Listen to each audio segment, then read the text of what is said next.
find the loudest tease. We said down by the fire, knowing we could aim higher, but we didn't know that yet. So if you want something to hold on to, gotta find it first. But here I am, 'cause I've been laying under palm trees, waiting for the summer, knowing there's nowhere to go. 'Cause I am happy on this island, wanna be my farmland. I don't ever want to leave, I'm in a tropic club.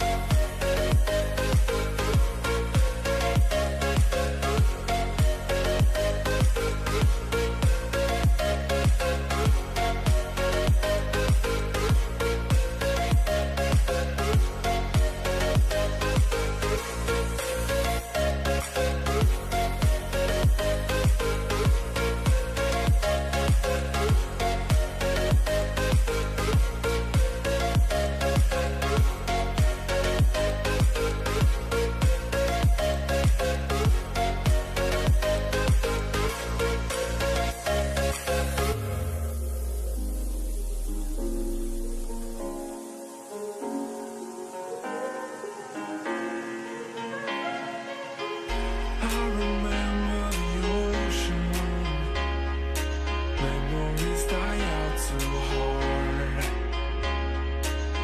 But we were traveling the mountains just to find the loudest tease. We sat down by the fire, knowing we could aim higher, but we didn't know that yet. So if you want something to hold on to, gotta find it first. But here I am, 'cause I've been laying under palm trees, waiting for the summer, knowing there's nowhere to go. 'Cause I am happy on this island, wanna be my farmland. I don't ever want to leave, I'm in a tropic club.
yet. So if you want something to hold on to, gotta find it first. But here I am, 'cause I've been laying under palm trees waiting for the summer, knowing there's nowhere to go. 'Cause I am happy on this island, wanna be my farmland. I don't ever want to leave, I'm in a tropic club.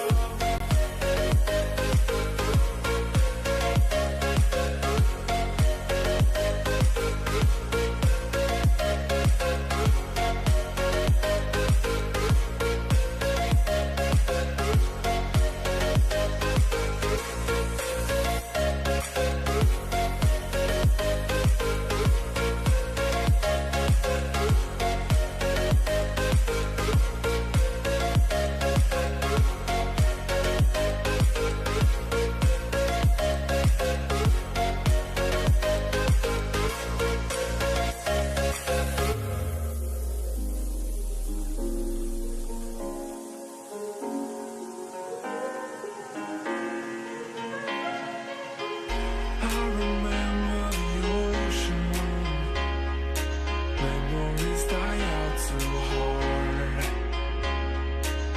But we were traveling the mountains just to find the loudest seas. We set down by the fire, knowing we could aim higher, but we didn't know that yet. So if you want something to hold on to, gotta find it first. But here I am, 'cause I've been laying under palm trees waiting for the summer, knowing there's nowhere to go. 'Cause I am happy on this island, wanna be my farmland. I don't ever want to leave, I'm in a tropic club.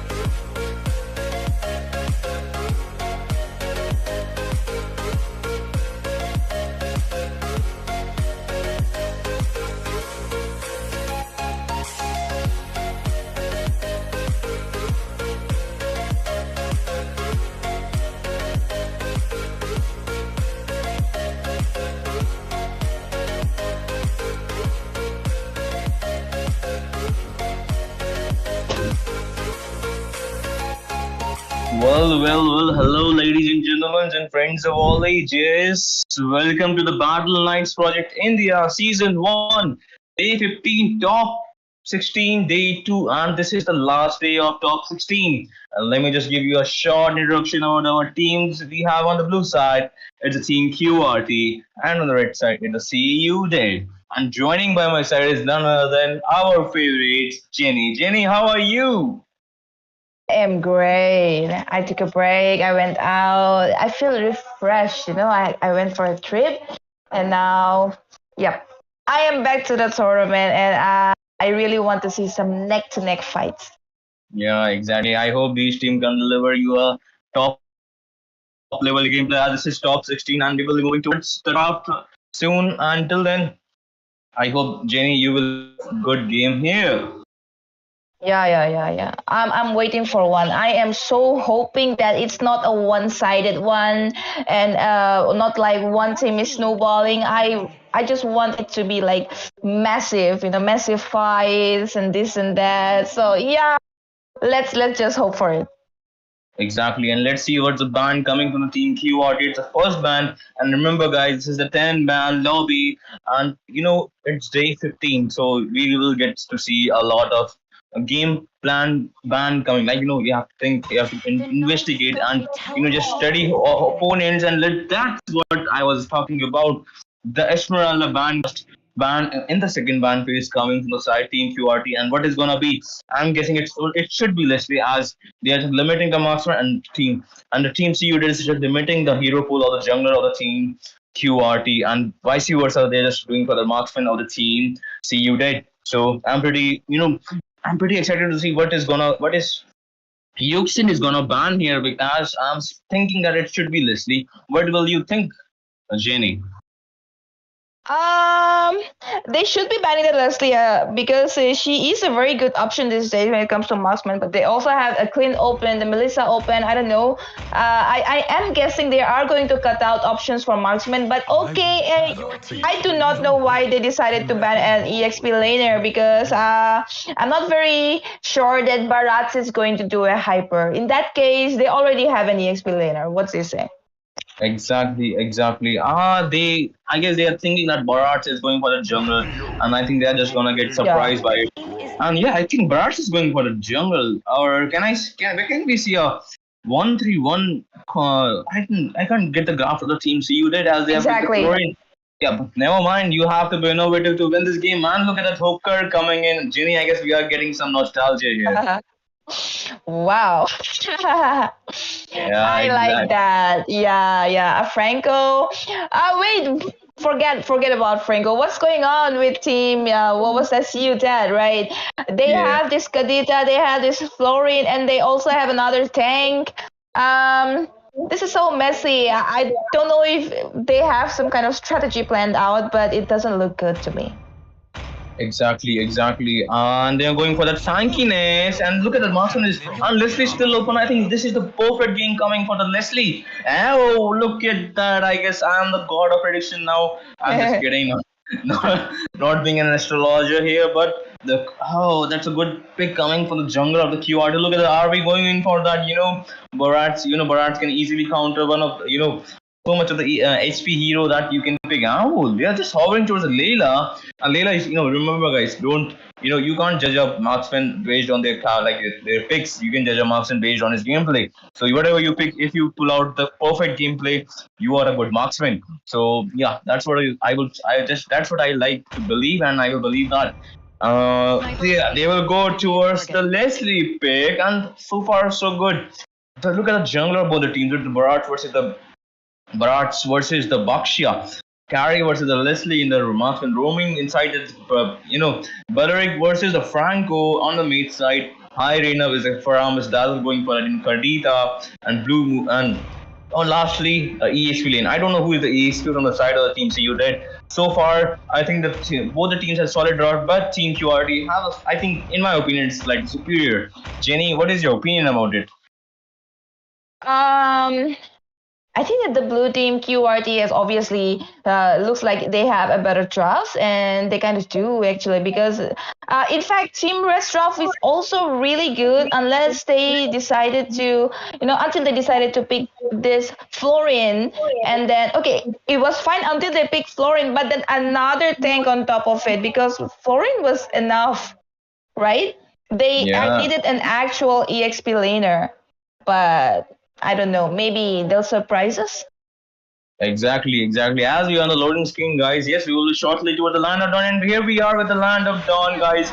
Welcome to the land of dawn, and this you are watching Battleknights Projects India Season 1. This is day 15 and top 16. Day 2, whoever wins this match is going to go towards the top 8. And this team is brought to you by Battleknights Esports, and it is powered by Bubble Science, managed by Mayura Esports, and streaming by none other than our BT, Bat Tanker, the legend. And on the blue side, we have the team QRD, and on the red side is the SeeYouDead.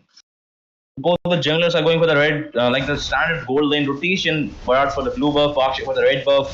And we can see a possible. Oh, just, I think the mage is at the bot. They're just letting that, get the EXP that Franco just to get level 4 before the turtle. And that's a good sign coming from the QRT. And meanwhile, the standard rotation coming in from the side of the team CU, they are just not letting is playing with the standard rotation, and Bharat's going for the red buff, and the stoning coming from the Dazzle, giving the vision. I don't know connecting, but nobody holds there. So both the teams are playing defensive in the start of the game, and that's how you should play. Meanwhile, Carry just waiting for that, just getting that gold. That's a good freeze coming from the Carry.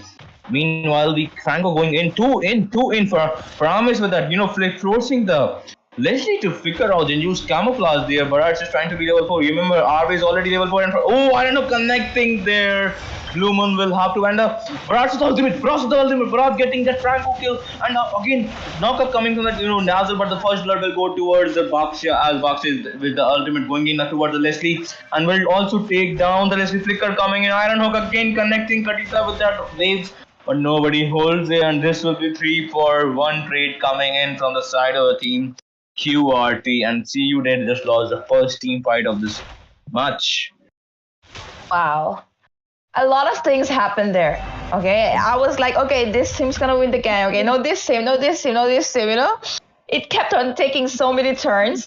Meanwhile, Baleric versus Uranus in the bottom lane. Okay, I did not expect Baleric to actually go and be the EXP laner, but he did. And there is a turtle fight. It's a big GG hook coming in from the Franco, but then the Kadita manages to escape from another turtle. First turtle, my bad, goes to Team Blue, but then they are actually still chasing that Barats, and he will escape this one and disengage. Yeah, that was a. And meanwhile, in the top lane, look at the carries. Look at the Leslie HP. It's 0.3 HP. I think that's a life chance given by the carry to the Leslie, and Leslie will have to back off. And this might be a perfect chance to carry to just get that gold shield. And remember, the carry doesn't have her ultimate, the light will I think she used in the Leslie fight. She will get the gold. And look at the gold advantage right now. I think it's 1.2, and Iron Hook just misses by the inch. That was just misses by the inch. Iron Hook this hooking ability. I know this is my perception. Whoever teams have a hooker, they have either they win this game or either they dominate. So, and look at that Kadita with that ocean waves and rough waves combo and taking down the carry with a beautiful, perfectly executed all the combos. That was a worth seeing, watching, I guess. Wow. I don't know what the carry was doing. She was caught off position. I mean, she was so far ahead. And I guess she was not aware of the Kadita there. If she was, I don't know what she was doing. Anyways, there may be another gang in the top lane. They are all moving up. The Barats is there, the Rome, the Kadita. Okay, but again, they are moving towards the mid. And Faramis will be in trouble if he don't back up. But then Baksha coming up with his ultimate on that. Okay, he will not engage here. Let's have a look at the bottom lane. Meanwhile, look at that Uranus versus Baleric, and he might die, but then Baleric ultimate coming in. That Uranus, bro! GG, Baleric! Wait, what? What is this? The Great Shri Ram. Oh, what's his name? The Great Shri Ram. Yeah, the Great Shri Ram is dominating his lane. The Red X is dying. I think he's just going towards too deep. And Diana, I just can't believe it. Baksha winning against a Uranus. GG by the team SeeYouDead. I think that's a 3, and they're just in the top lane, carry just dominating the top lane, getting that one kill for the, and I don't know, connecting, but nobody holds there. And Franco will have to back up. That's a kill coming. Carry getting what's her name? I forgot. The flooring kill out. But meanwhile, we can see a possible blue buff invade coming from the Baksha, and again Carry executing that perfect ocean waves and rough waves combo. But Faramis will not get bursted down easily because with the lack of damage coming from the Kadita. Meanwhile, in the top lane, that's now, I think that's a Karma. I think, yeah, Leslie getting her first strike in the burst execution and dominating. I think she just made Carry to recall, and Carry will recall. Yeah, that's a free minions for Leslie, but Franco senses that, and if Carry gonna push here, she might be dead. Yeah, she will push there, and look at the Franco position. Franco is going in. Franco is going in, and using that, he might use that bloody hand flicker coming in from that Carry, and boom, again connecting. Oh, that's a good save coming on the side of the team SeeYouDead. That's a good backup right there. Oh, the Franco will be taken down on the combo with all the 4 people of the SeeYouDead in the top. I think that's a 1-for-0 trade, and that's a good trade coming from the side of the team SeeYouDead. Wow. That carry was so aggressive. She used her flicker to go for a kill on the Leslie. But I guess she had no idea that the entire team was following up, and Franco was caught off guard. Meanwhile, look at that Uranus cutting the lane there, taking all the minions, while Baleric has already cleared up. But in the top lane, that's Baksha versus Barats. Okay, no, he disengaged. Franco goes in. He might land that hook on that Barats, but he is so big. He will not die this time. Yeah, look at, they have the 2 hookers in the team. I forgot the Faramis. You hook, the Faramis, and the combo between the Faramis and the Franco. You do Iron Hook, I will hook them back, and we will do our combo. Meanwhile, the Uranus again dominating the EXP lane and going in with a combo and taking down that, and Cult Alter had been used by this Faramis, and the ultimate was popping off from that Barat. Bakshia and Kadita will go back against this one. And Frankar who coming to the Paramis and taking down that, look at the HP. Oh, Florian will be taken down from the light. Basic attack coming from that. Who was that? Yeah, Carry and. Yeah, look at the difference between Jenny. Look at the difference between the jungler of both the teams. It's of two level, I guess. Definitely, obviously there will be difference because the Bastia got the turtle twice as well, let alone the kills, and there is a fight in the bottom lane versus Uranus and then Baleric. Uranus will not do that mistake he did last time, going inside and getting caught in Baleric's ultimate. Well, they are going for the third turtle this time, and I still do not see a fight, and that's another turtle for Team Blue. Yeah, exactly, and I like the playing style of the team QRT. They're just playing so defensively, and on the same time they're also playing aggressively. Look at the top lane, Carry just dominating the stage, and Carry just went to in and forces with the flicker. And look at the gang coming in from the perfect timing. Gang, Carry over front. Look at this S1 of the Carry might get taken down here. Yes, Carry will be taken down here. That's a perfect rescue coming from the side of the team. SeeYouDead. Both the teams are playing so good, but the kill advantage is towards the SeeYouDead. But we can see the objective is so far towards the team QRT, and that's what you have to focus on. The objective is the main in this game. As you can have 50 kills and you can have 0 turrets taken down, and as well at the same time you can have 0 kills but all the turrets taken down on the opponent's team. Then objective is much important in this game, as well as the kills, but you have to focus on the objective, as no turrets have been taken down from the SeeYouDead. But look at the back Bakshia going in again, and the Iron Hook coming again and doing the bloody hand, and the Florian will be taken down, and retribution has been used by the Bakshia with a double kill in the top lane. Bakshia will take this team fight by a storm. That's so good. And the thing is that because Carrie, I don't know, Carrie has off positioned herself for like three times, including this recent one. All right. And then Bakshia and the Franco combo, wow, I didn't expect that. Bakshia goes to the stun stem, and then Franco gets it easily connected, and then Bakshia goes again for Kadita, but she will be disengaging. She can escape with the first kill, of course. And I guess they will have to be disengaging. But then wait, Barat still has his ultimate. He might just get someone in, but the Iron Hook connecting on the scoring, and she escaped with the goddamn flicker. That Kadita comes in with her ultimate, but Paramis saved it with his ultimate again. And Barat, who did he catch? Who did he go in? That's Paramis killing spree on the Kadita, and Bakshia is trying to run for dear life at this moment. Will be saved by Franco from Leslie's ultimate. Yeah, there's a sniping coming in from the Leslie, and the Carry wasn't in the team fight, and Carry just made a crucial team fight.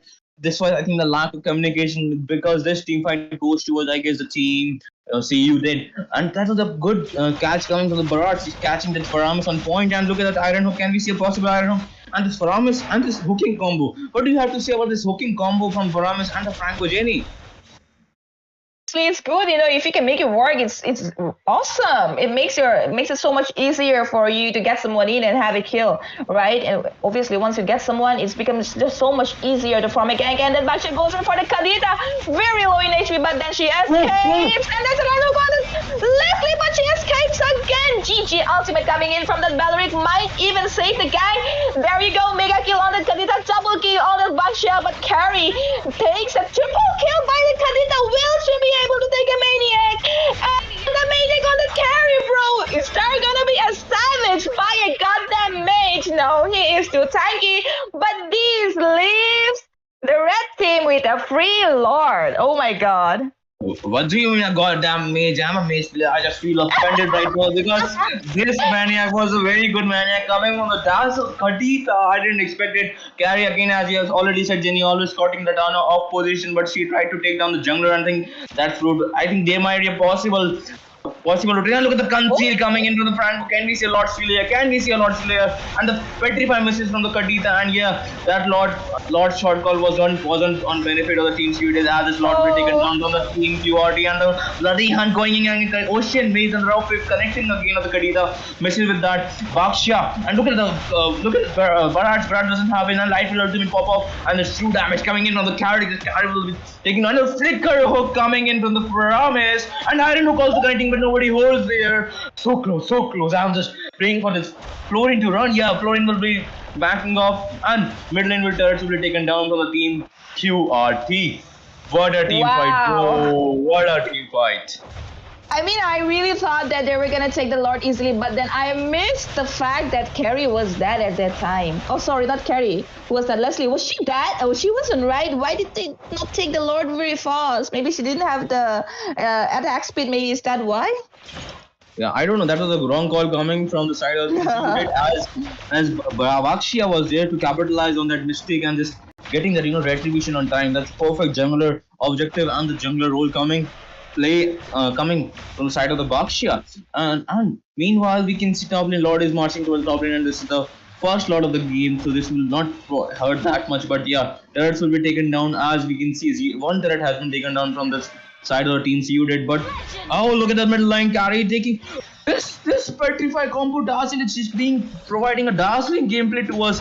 Perfect combination of the petrify and the rock waves and the ocean rays connecting with a beautiful beautiful sight of this Kadita combo. Can I say this is a dazzling gameplay coming from Dazzle Kadita?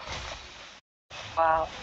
Wait, Team Red, they're gonna have to do something to cover up for the loss. They were on a really good position after winning that gang with the Maniac, but then the fact that they couldn't secure the Lord put them at a great loss.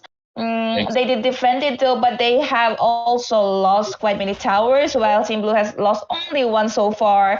And the Uranus, is he going to change? But oh, look at that! Leslie's starting to get some damage, huh? Yeah, because we forgot about the itemization right away because we have still have time. Look at the itemization. 104, the great serum he has already built. The Radiant, the Dominance Eyes, the Braid Armor for carrying, and as we can see, RV the jungler, the Courage Helmet, Dominance Eyes, Queen, and the Athena Shield. And is there a team fight happening? Never mind, I will just continue to the itemization. Carry again going for that, Trinity is completed by Carry. Uranus also have completed almost all the full build.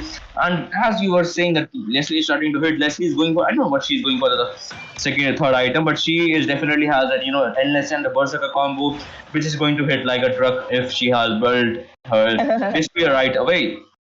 Look at that Uranus, she's popping and Faram is going on. Also the Faram, look at the Faram's damage. She has 3 core items at the COD, Call of Clock and Flacker Hook coming again. Boom has been connecting in nobody. There was a perfect follow-up battle, the perfect ability with the ultimate and will take down the 3 people of the team QRT, and the Called Altar has been used. Meanwhile, the Kadita with the ocean, rough waves combo going into 2 in Kadita will get shut down here. That's a rough, but not roughly play, but a risky play coming from the Kadita, and this, Barat's just taking, trade for the carry, but these 2 people are down on the team SeeYouDead, and only, never mind, that's a 2 for 2 trade, my bad guys, but the jungler is down for the team SeeYouDead, and this, again, the jungler of the team QRT, RV will capitalize on this, opportunity and will take down this Lord as they have the advantage in the retribution. See, they could have come for a contest for the Lord because it's just Vakshia, the Faramis, and the Uranus, right? So actually, if Valorant provides the vision, they can actually fight for it. And will Vakshia be able to take the Lord? Leslie is right in, and the Lord goes to Team Blue. And that Uranus is dead. I'm telling you, this Leslie's damage is starting to hurt. Yeah, that's what you feel like when a truck hits you. Boom! Like that. Yeah.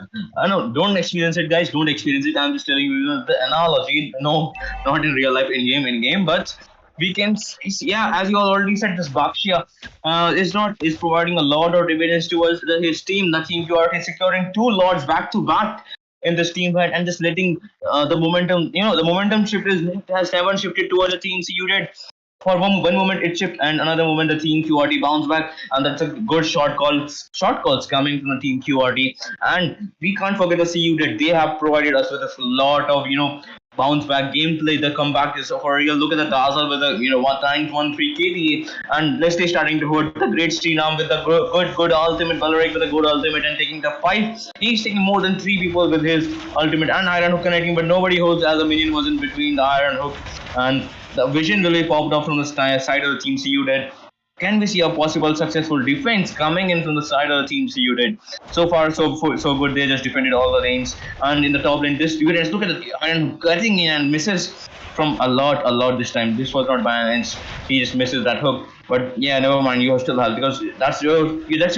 Yeah, I think that's hit and trial for the hooking ability. You hit, and you trial, you success, you lose, or it is a lot of trial. And look at another trial coming in from the Yuke scene, going in for another hook. Will try to get a backline this time. Can he be successful in that? I don't know. Supersonic with a recall taunt.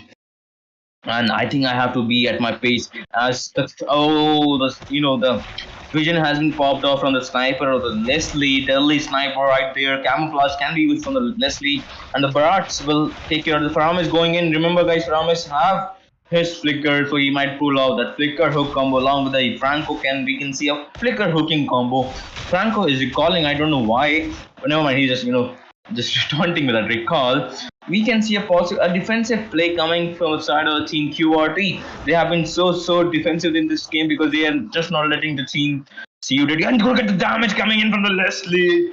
Oh, that was so close call, and Leslie just so misses by an inch.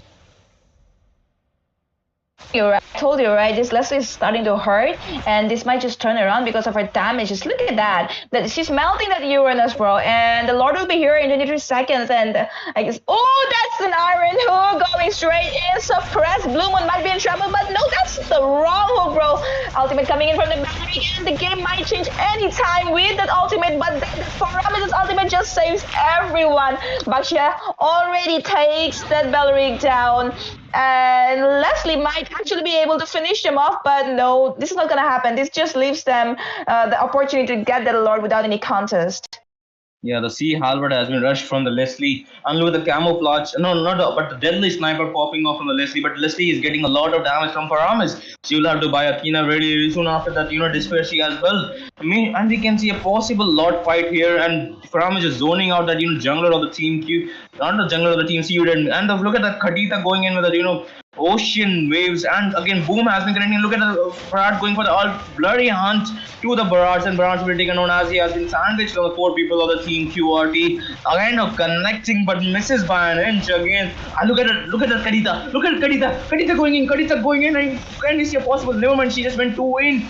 Oh, can we see a lot still? Never mind, a division on point coming from the side of the team QRT. Bro, look at that. Again Barats, look at the Balearic with the ultimate. Can we see a Uranus with that, zoning out of Leslie? Perfect zoning coming from the Uranus.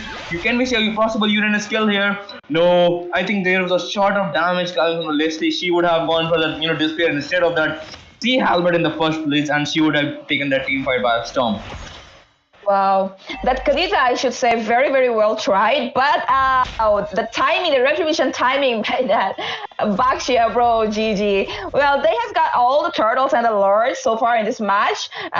This is going to be hard to defend, I guess, because it's a big lord and all of them are there, other than Franco, obviously. And if they manages to hook Leslie, it's game over. Well, Franco's not here yet, and do you think they'll be able to defend this lord? Yeah, I guess Franco is in the not with the push, but in a spawn, and he will have to go back off as we can see a possible team fight in the top lane. But we are still in this game because as we can see their base is not getting down. They are not letting the team QRT just do whatever. And Iron Hook connecting. Meanwhile, the taunt coming in from the Belleric and the rough waves combo with the Khadita with a minuscule of HP. Bloom coming in from the. Oh, look at that damage coming in from the Leslie taking on the Franco. I think she has got her Despair. Yes, she has got her Despair, and she will now hit like a truck. And she's not going for any defense on the Faram. Like, she's getting a lot of damage from Faram. Is that, the passive of the Faram is the bouncing balls. And the team SeeYouDead will have to back off. I think only one turret has been taken down in this Lord fight. And I would say, arguably, that was a successful defense coming from SeeYouDead. Successful indeed. Well, they need to mark the Leslie or end it right away. She's getting stronger and stronger, and on top of that, Belleric and Baraz, both of them are getting tankier, providing a very good front line for that. Leslie also, they do not really have a backline attacker for Team Blue. The only thing is that the Franco will have to be able to hook that Leslie, and the Leslie might as well take down the Faramis with the damage, but no! Oh, look at that HP of the wait, Uranus, my dear! Yeah, like Uranus has, like Paramus has been so buff right now. He can regen also, I guess. Oh, that's a new Paramus has been launched from the Mobile Legends. I'm kidding, guys. That's a Uranus. Uranus will be saving, and I think that's a good zoning ability from this Uranus. We have seen. Oh, look at the Belleric. He's going for the risky gameplay. What is Belleric doing right there? I don't know. He will get taken down so quickly. He will have to run a bloody hunt connecting on the and carries there for that, a lot of true damage. And this Belleric just overextended before the Lord fight, and lack of communication right there we can see from the SeeYouDead. And again, this game is going for that, 4v5. But remember, guys, a lot of utilization has been used from the team QRT. There can be a possible lot retaliation coming from the team SeeYouDead, but will they retaliate there? I guess no, they are just going for the safe play. And Belleric, not Belleric, but the Barats is going for, look at that small Barat, he looks so cute. And going for that top lane, he will just take the top lane for the trade of the. I think he will just go for the trade and he will have to recall it. And he doesn't even get the top lane. Franco backing up because, as you can see, Leslie has been caught off guard. And for Amos, the flicker, shadow stampede.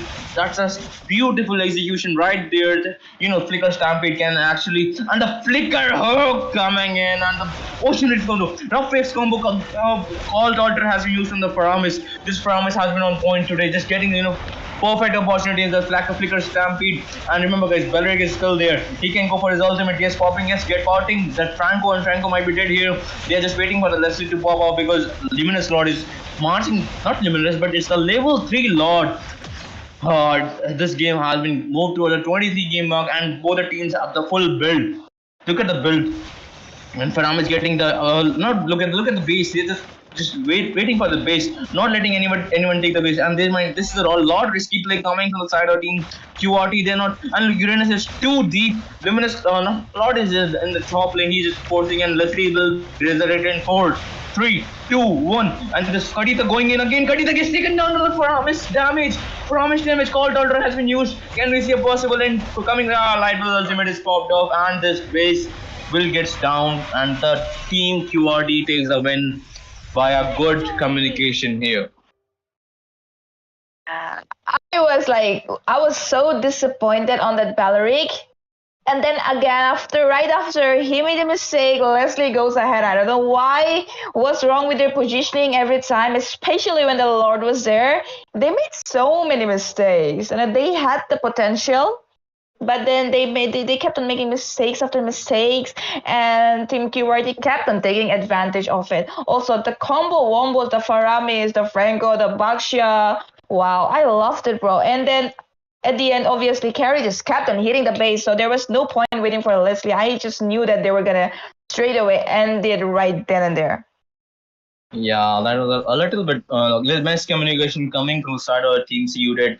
They played very well, especially the Kadita getting that maniac. That was a game-changing maniac, but nobody was there to capitalize on this beautiful opportunity right there. And this Baxia was on point with his role, the jungler role. RV, I will give a shout out to RV because his retribution was on point today, and well tried from the side of team SeeYouDead, but they will unfortunately have to say goodbye. But yeah, congratulations that you came to this, this far ahead. This is day 15, guys, and they just came in the top 16. That's not a joke. So yeah, but they will have to say goodbye here, unfortunately. And the win will go towards the team blue. That's team QRT, and they will move towards the further bracket, the top 8. And meanwhile, we'll talk about both the teams' MVP. Look at the MVP coming from both the sides. Obviously, the Kadita and Faramis. Faramis, Flicker, Shadow Stampede, and the Call Daughter was on point. And look at the damage from Faramis. 89% team fight participating, highest in his team, and 34% damage. Meanwhile, the 79% participation from Dazzle, the Kadita, and 25% hero damage. Commendable plays by both the teams, but a lack of communication and a lack of coordination just costed the team. SeeYouDead the game, and the team QRT goes with the game. I think this was the first game of tonight, and we will see you guys in the next game, and this is the game number 2. So till then, I think we'll have a short break. Jenny, you want to say something? No. Yo, come on. I'm just disappointed. Actually, they kind of, I'm disappointed because I feel like they made a mess in the draft itself. But then when the game started, it looked different. I felt like, okay, they do have the potential. But then they kept on making mistakes. I wanted it to be a little bit more interesting, but then it's fine. I still had fun. And yeah, and from the red team, I guess Kadita was the best player because on every time her positioning and everything was so good. All right, and Faramis, wow, very well Yeah, played. His ultimate saved them so many times from the Valerie, from the Kadita. So yeah, GG, well played. yeah, exactly. And we will see you guys with a short break in the second match. This is between ShomoNation versus the Enlisted One. This side, Soul Sky, and alongside me, none other than our favorite Jenny, will sign off for a short break. Till then, grab your popcorns and stay hydrated, my friends.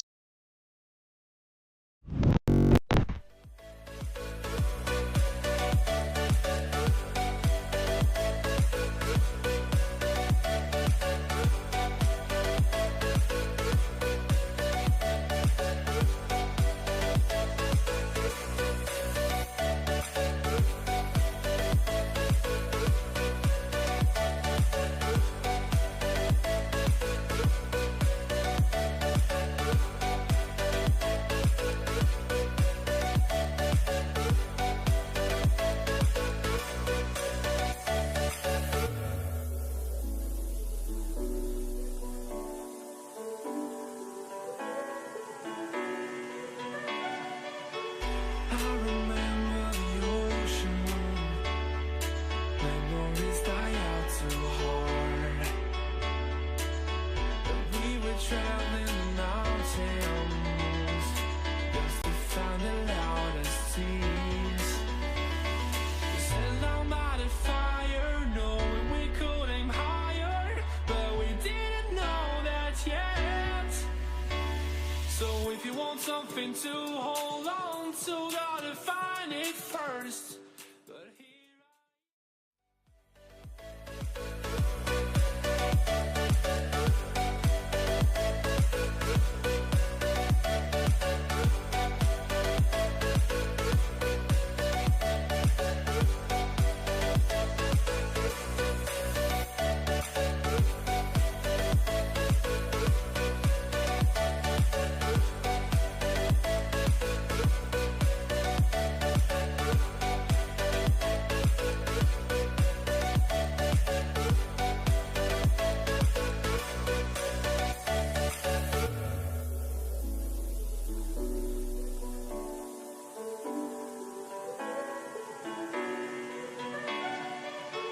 I remember the ocean memories die out too hard.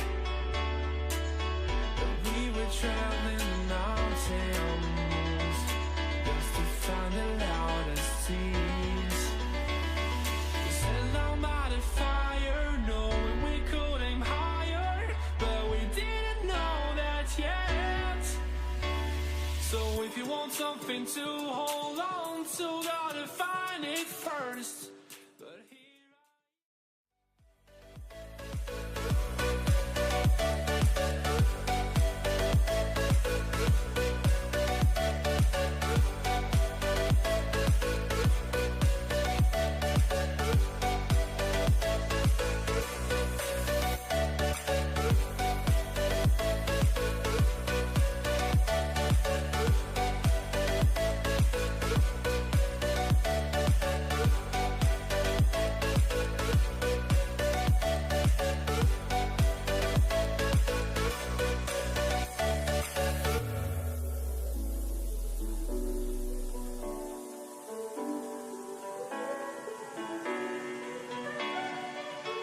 I remember the ocean memories die out too hard. But we were traveling the mountains just to find the loudest seas. We set our mighty fire, knowing we could aim higher, but we didn't know that yet. So if you want something to hold on to, gotta find it first. But here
if you want something to hold on to, gotta find it first. But here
something to hold on to, gotta find it first. But here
something to hold on to, gotta find it first.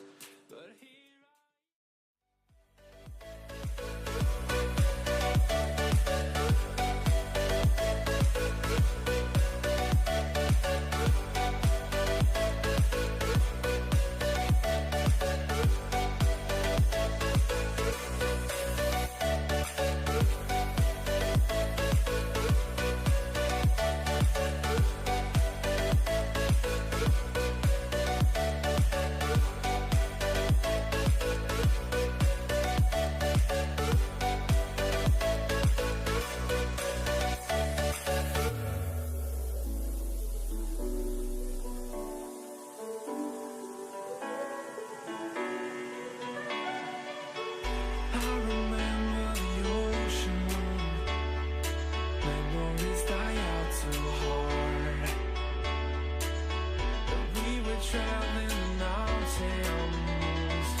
something to hold on to, gotta find it first.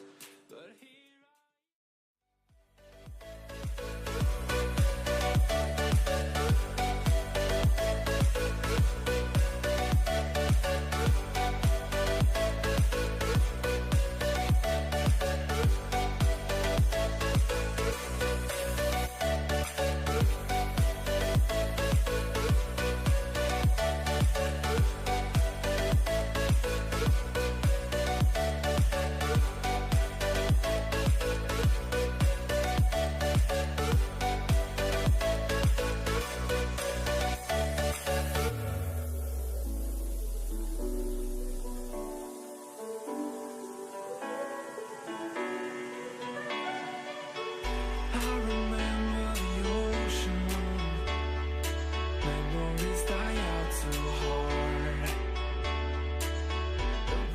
traveling the mountains just to find the loudest tears. We set our mighty fire, knowing we could aim higher, but we didn't know that yet. So if you want something to hold on to, gotta find it first. But here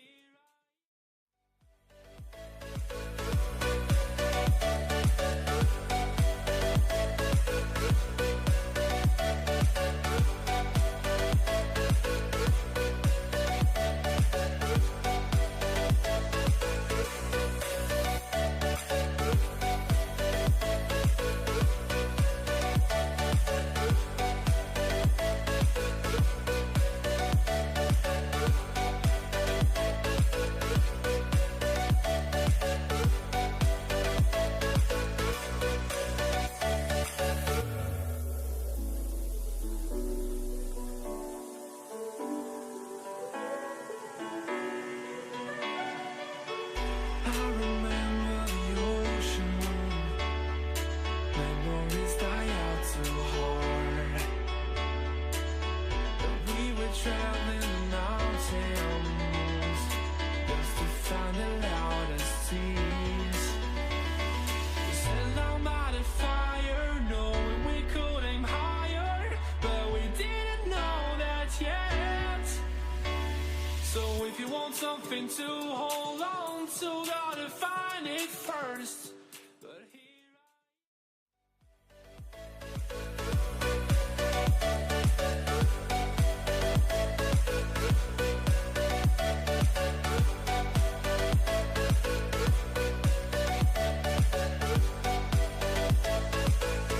Yes. Correct.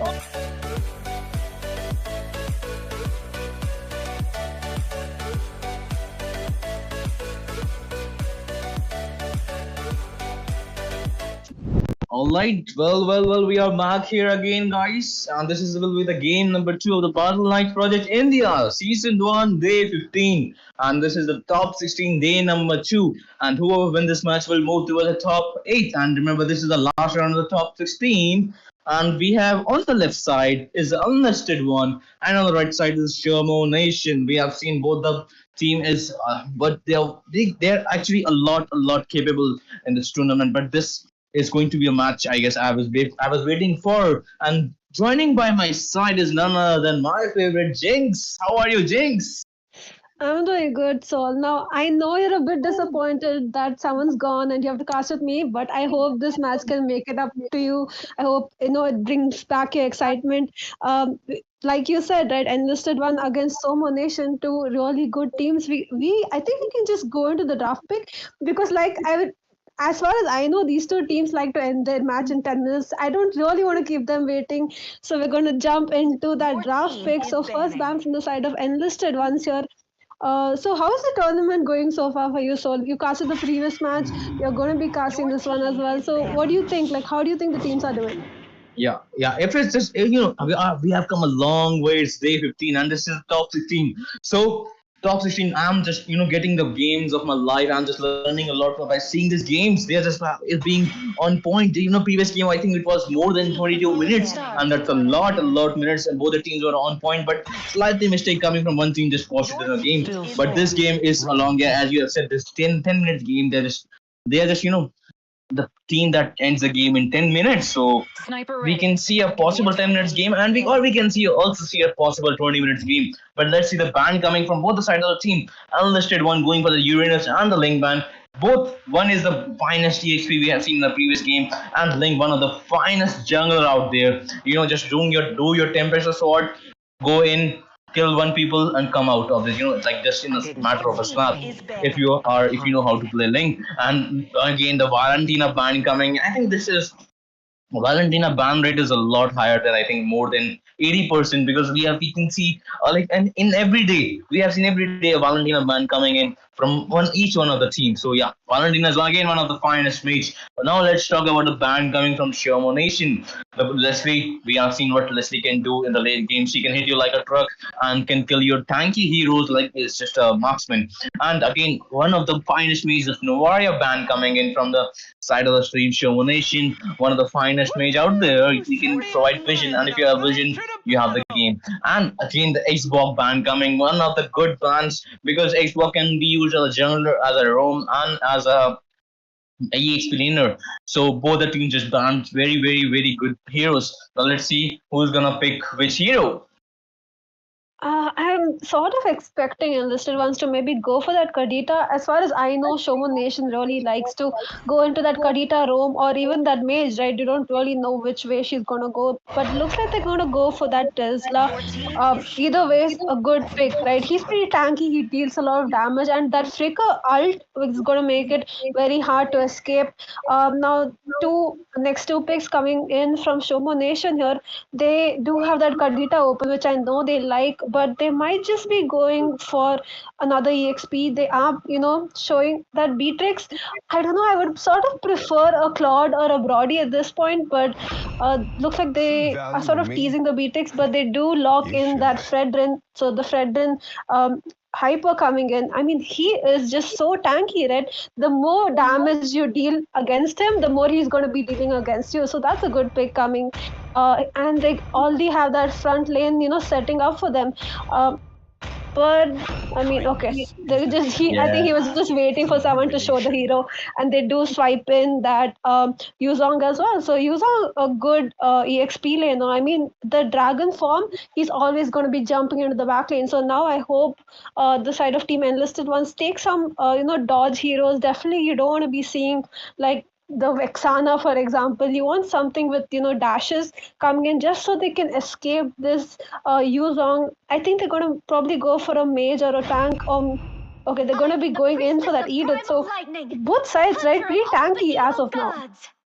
Yeah, I think look at the EHP in there. I don't know whether EHP will be. I think EHP will be Terizla. So Terizla was and Troll AB. I just remember Troll AB Uranus is a pain, bro. Like that's why they just banned Uranus in the first time. Troll AB is one of the finest Uranus player out there. And Shinigami going for that marksman pick from the Enlisted One. Again, a good pick coming from the side of Team Enlisted One. And yeah, I was hoping for someone to play Rithil. Rithil has got a recent buff and she's OP as hell. OP as hell. And yeah, Malay is going for the Irithil, hovering towards the Irithil. However, he hasn't picked the Irithil yet. And yeah, Troll AB going for the, this huge home.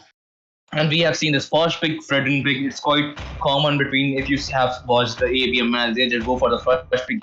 Fredrin and first pick Fredrin is actually good. And as you have already speak, yeah, the prediction has come true, Jinx. Look at the Kevin going for that Khadita, and I don't know whether it will be the Rome or it will be the Mage. But as we move forward, we will go towards the second banning phase.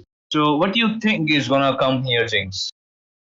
I think Karita is going to be going Rome. I mean, they already have a good enough front lane for now. They have the Fredden, they have the Yuzong. So they don't really need someone who's going to be tanky for them, right? They could capitalize on this, maybe going for more damage, going for another mage, someone who can, sort of melt down this Terizla as well as the Edith. But they're going to be banning out that Faramis. We all know, right? He just like revives you in the middle of the team fight. He's very hard to kill. And now since that Valentina has been banned out, there's not really any counter for him. So good ban coming in here from the side of ShomoNation. Now we're going to have to wait and see what the side of Enlisted One. I would think they're going to go for some marksman bans because right now they're not sure, right? They don't know if Kadita is going to be a tank or a mage. Better not to take any risk. Those marksman bans should be coming in, and like I said, they're going to be branding out the Brody. I'm guessing another Claude might be banned from their side, but we have to wait and see because now is the turn of ShomoNation.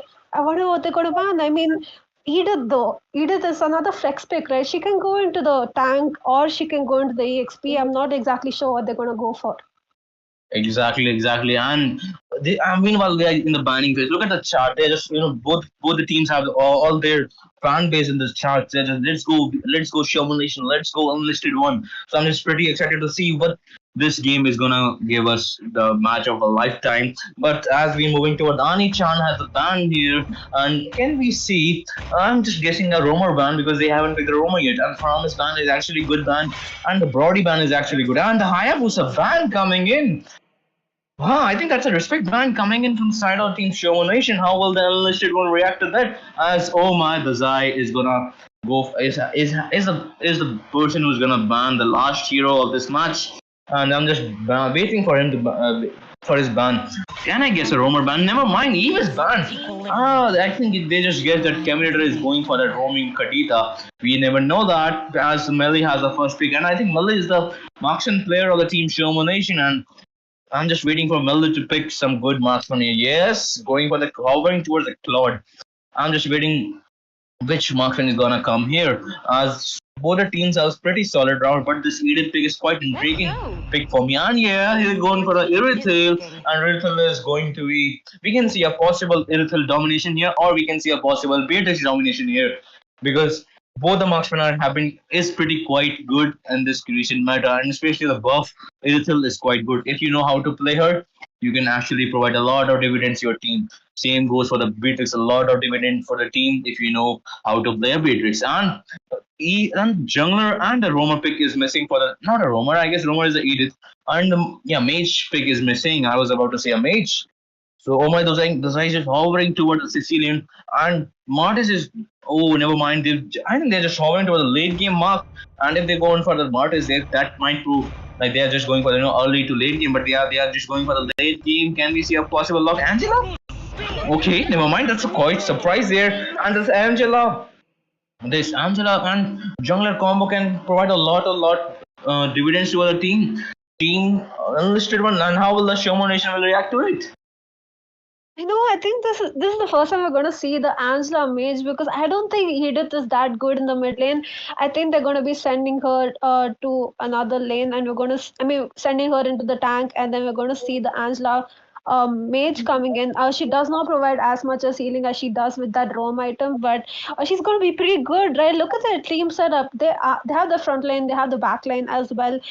Falls a bit short on that magic damage, but either completely makes up for it. So I'm going to say I really like the side of Team Enlisted Ones. Angela is going to heal you up, especially that Aulus, right? I hope the side of Team ShomoNation has a plan to lock down this Aulus. You don't want to be giving him farm, and once he reaches those power spikes, he's going to be whacking you left and right. So that's a good setup coming in from Enlisted Ones. Your ShomoNation ends their draft up with that Minotaur. And Enlisted Ones really need a couple of purifiers on their team.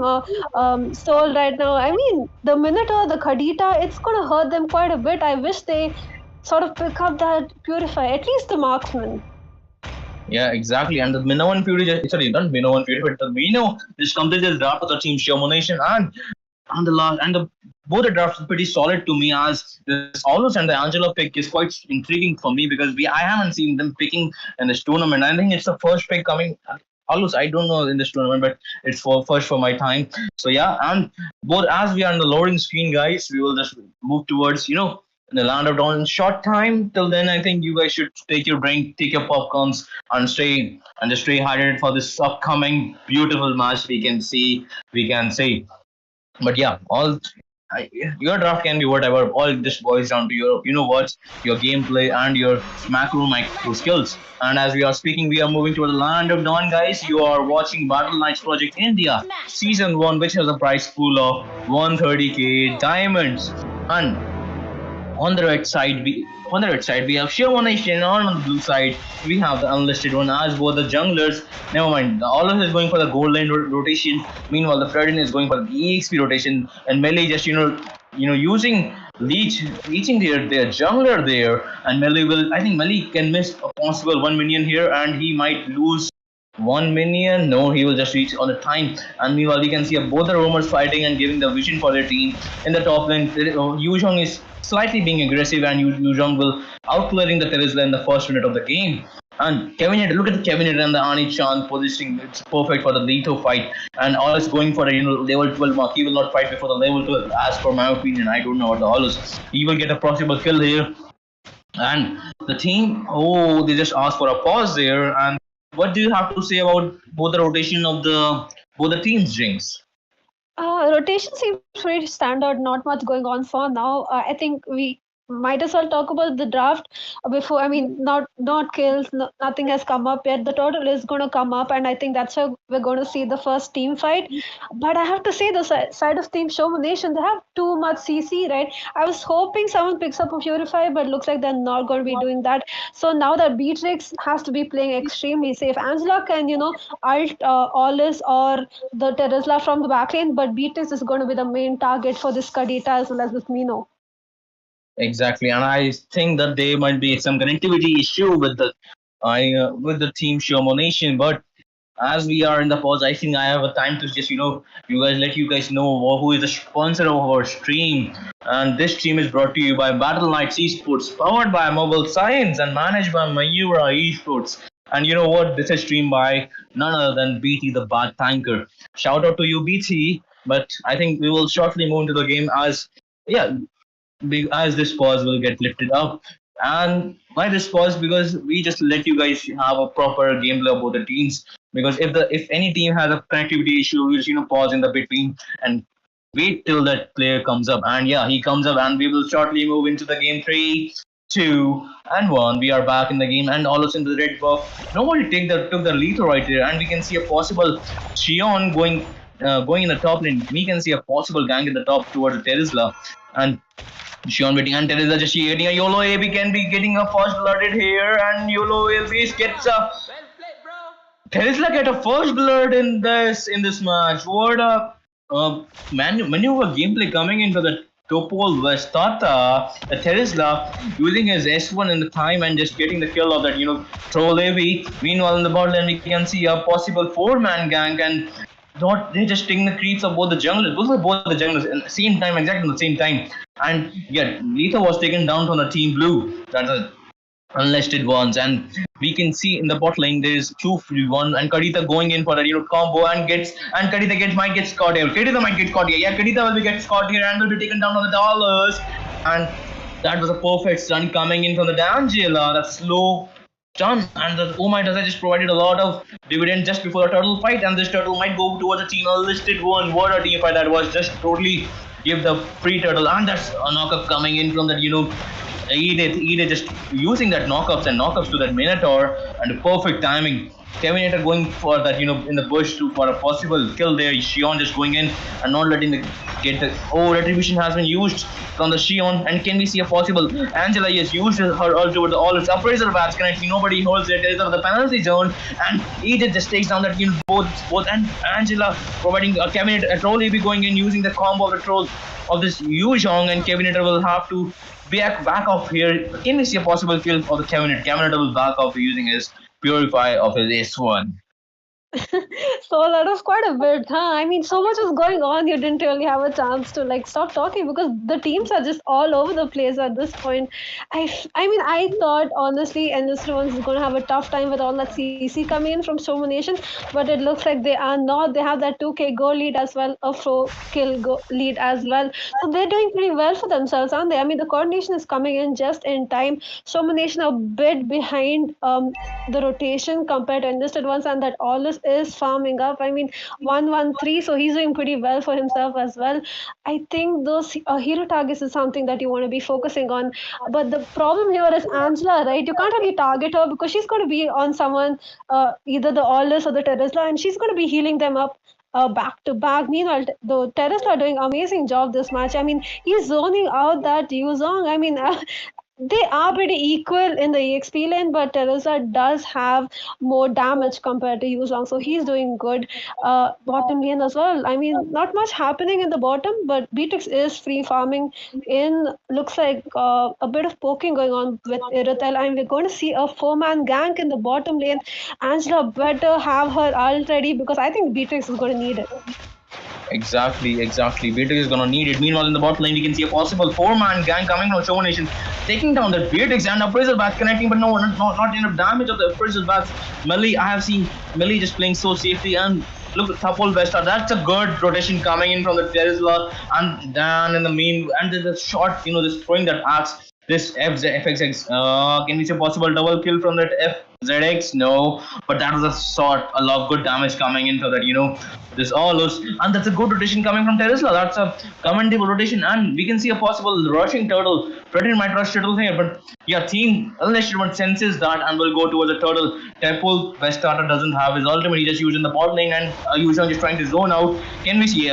We can see a turtle taken down from the ShomoNation, and ShomoNation will see, and the good flicker coming in from the Edith, but Edith will be taken down here, and the ultimate hard guard coming in from the Angela, hard guard coming in from Angela, but no, that wasn't enough for that Edith, and Edith will be taken down here, and Sion going in and taking that, always have to need to back off there, and he just was so greedy to take the turtle. And Melly, I have seen Melly just play so safely in the early game and provide dividends in the bot. And meanwhile, the penalty zone connecting in with no one Fury appraises that, and this set is a little bit deleted here.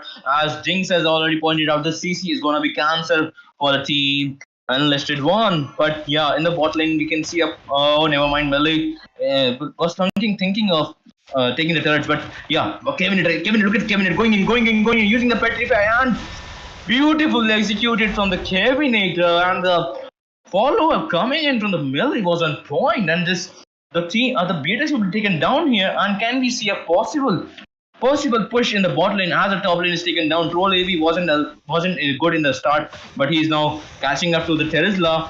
Temple West Starter is in a really trouble there, and along with the Melee just dominated this. Is starting to dominate the bottom lane, but yeah, how will the Beatrix react? Because Beatrix has been dead 2 times, and look at that, and the ultimate hasn't popped up. Angela with a art.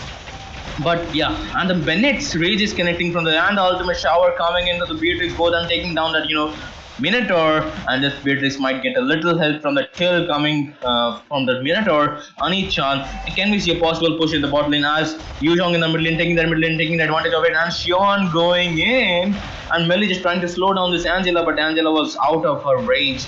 So many things happened in the bot, but I think finally we can see killing spree of this Yuzhong from his passive. I guess I didn't see what happened there.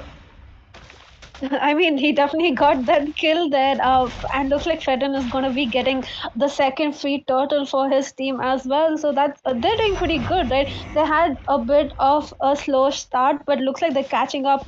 And the problem with Enlisted Ones here is that damage output is extremely low. Angela does use her ultimate on VTX, but it does not help whatsoever. I mean, like I was saying, I wish she had that Purify. Exactly, and meanwhile, the Khadita will be taken down in the bot lane. I think that was a slight overextension coming in from the ShomoNation as Khadita will be down here, and that's a good discipline killing coming in from the side of the team Enlisted One. But yeah, this Terizla was on point and with his rotation and will clear the bot lane. He's not letting the bot lane, but the bot lane, look at the penalty zone, flicker penalty zone coming in, Melly will be taken down here. That is a good flicker penalty zone. It just caught me off guard. I wasn't predicting it. Bro, what a flicker penalty zone was that? I mean, that was amazing. I mean, exactly how you want to see the Terizla play. Meanwhile, though, Yuzhong taking complete advantage of Terizla, rotating bot. He has pushed on those top 2 inhibitors in the top lane. So it's getting tough for ShomoNation, right? They had the momentum at the start, but now the momentum is in the side of ShomoNation. The problem with these sort of teams is you don't want to be giving them any sort of leeway, because then they're going to capitalize on it, and they're going to capitalize on it hard, and they're going to start pushing you down slowly, and then they're going to get that goal lane advantage. They're going to start invading, and it's going to hurt you, especially when Beatrix is quite unable to farm. Meanwhile, though, this Edith does use her okay, Minotaur goes in, though Angela does have ultimate of Terizla, but is he going to be able to survive this? I mean, that's a 3v3, but Terizla is getting chunked down here. Yeah, 2v3 right there. 3v3 right there. And I wasn't counting the Angela. My bad, Jinx. But yeah, can we see a possible push coming from Melly? Melly is playing a lot safer after that. Flicker, and a penalty zone coming in. And look at the Kevinator giving the vision of the 5 people on the bottom lane side, and that's all it's in the top lane. You usually just push the top lane like it's he's eating some food, and he just taking, and the Bennett. I think Bennett is connecting in, and nobody holds there. Right, but we'll go towards the Beatrix. That's a good secure coming in the Beatrix, but that's a useful ult in the team fight. And the Undying Fury connecting, but he will go to in the wrong place.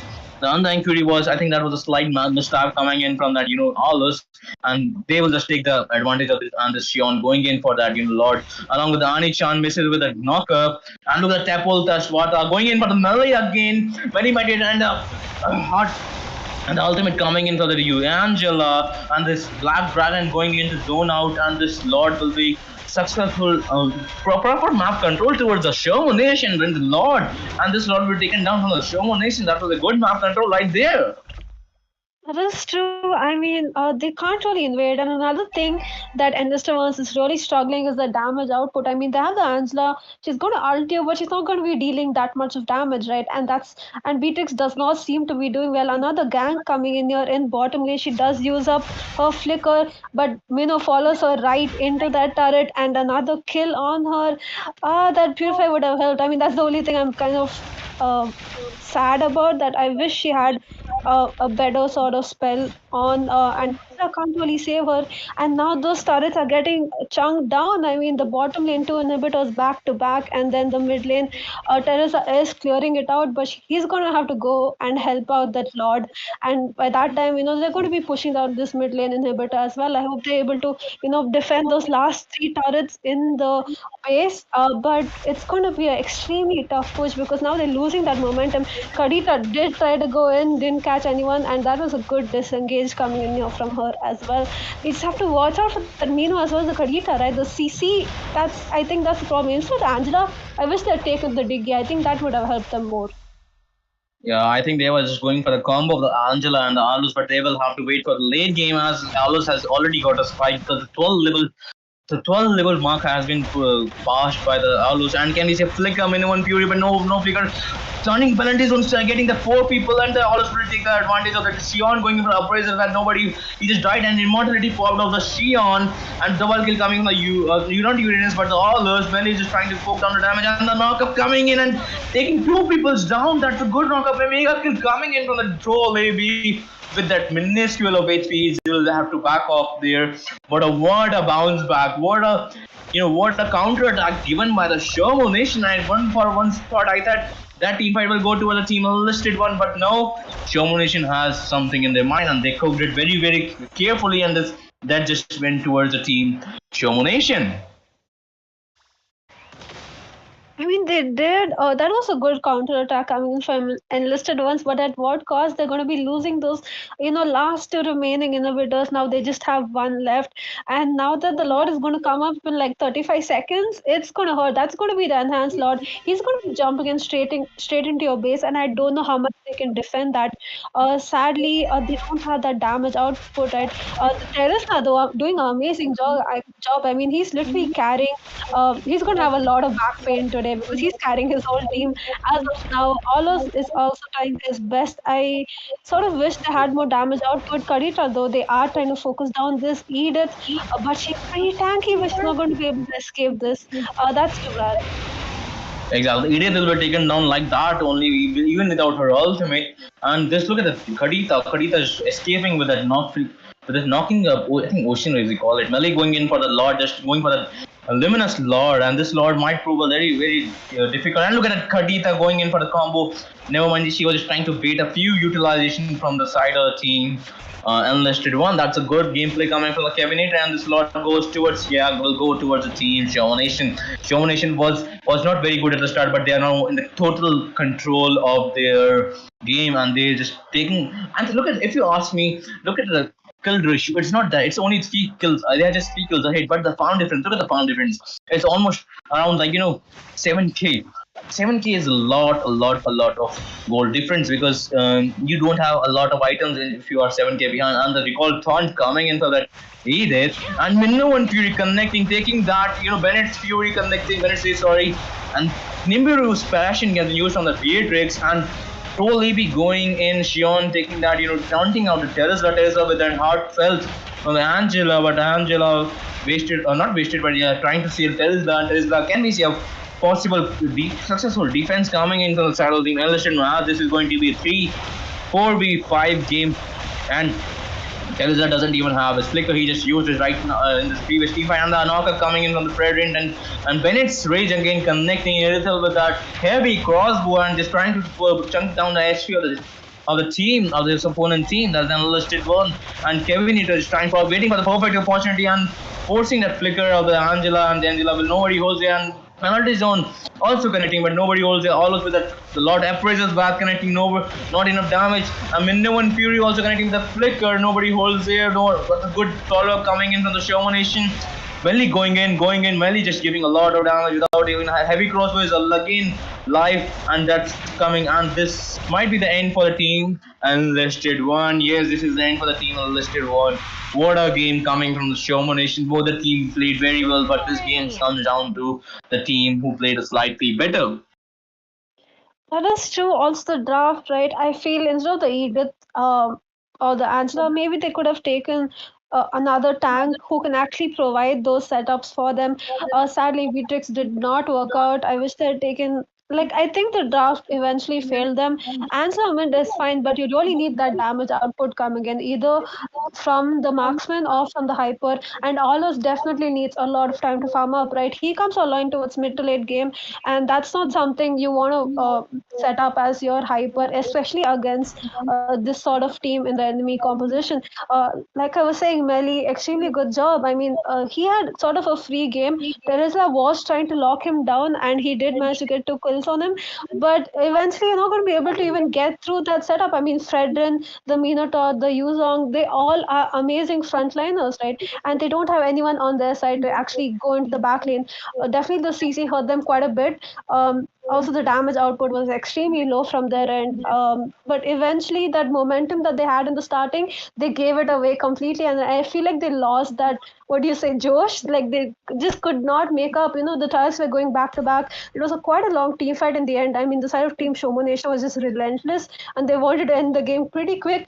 Not 10 minutes in, but they did manage to end it 15 minutes in. So good luck to them. I mean, they're going into the top 8, and they're doing pretty well for themselves for now. I wish the future teams sort of ban out the Kadita, because that seems to be their favorite.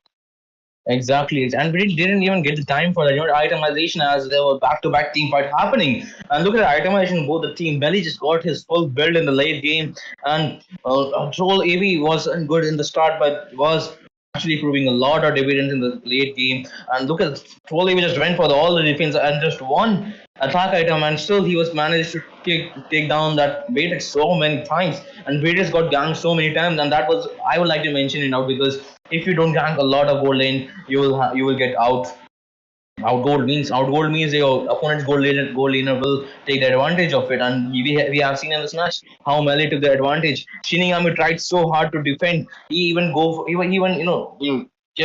the edit. He just even edit his build. He's going for the what do you call it? Sea Halberd. Yeah, Sea Halberd for this Red Ring and the Minotaur and this Troll AV, the Yuzong, but he couldn't pull it off like he wanted to. And as they just got a little bit outdrafted here, like the Angela and the Edith couldn't provide a lot of dividends. I would say Edith couldn't provide because Edith was get caught out off guard. But yeah, this game was pretty good, as Tepol Westarter will take the MVP of their team. That was a good 2 kills coming in. I was just very impressed from the Tesla figure. Was on point, taking down the perfect back laner of the team, ShomoNation, but his team couldn't follow up. But yeah, this game goes towards the team ShomoNation, and they will move towards the top 8. Unfortunately, team Enlisted One will have to say goodbye here. They played very, very well in this match, but the team ShomoNation was slightly better in this match, and they will take this cup and they will move to the team towards the top 8. And don't worry, guys, you will take a part in the future tournament. But this was for game number 2, as we will take a short break for the game number 3. Until then, guys, stay hydrated. Just take your refreshment a lot, because in today's match is going to be not today's, but from now on, match is going to be a lot exciting, as we are moving towards day 16, day 17, and the next game. That's the game number 3 that will be happening towards the kids. Sea Ghost and Made in Heaven. This side Soul Sky alongside Jinx. You wanna say something? I forgot it. No, I mean, I think we said enough. That we're ready for the next match. I think the viewers are ready as well. Well played by the team Enlisted One. So they did extremely great. They came to the top 16, but too bad. Some things failed them, but it's okay. There's always next time. And congrats to the side of team ShomoNation. I mean, good luck and just stay with us, guys. I mean, subscribe, share it. Get some water as well. Stay hydrated, like Sol said. We'll see you Yeah, that's my in line. just a That's my bit. line. It's our life. Stay hard. Yeah, it's our line. It's our line. Stay hydrated, my friends. We will catch you later.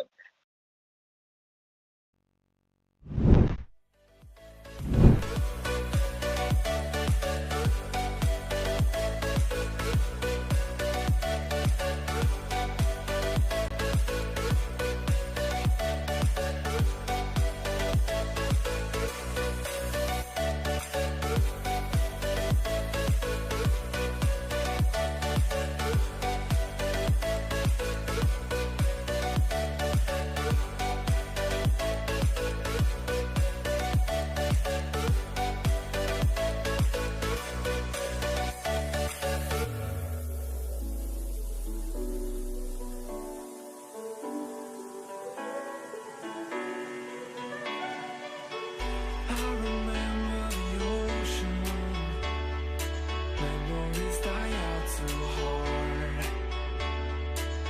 But we were traveling the mountains just to find the loudest seas. We set our mighty fire, knowing we could aim higher, but we didn't know that yet. So if you want something to hold on to, gotta find it first. But here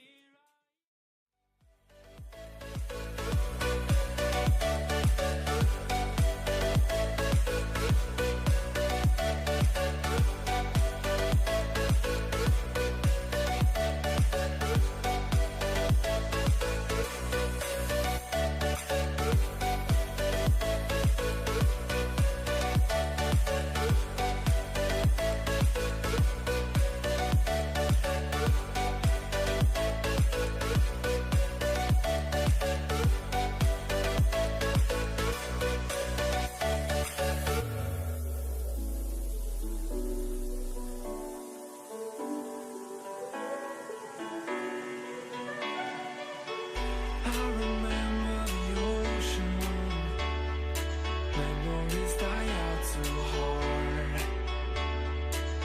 But we were traveling the mountains just to find the loudest seas. We set our mighty fire, knowing we could aim higher, but we didn't know that yet. So if you want something to hold on to, gotta find it first. But here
if you want something to hold on to, gotta find it first.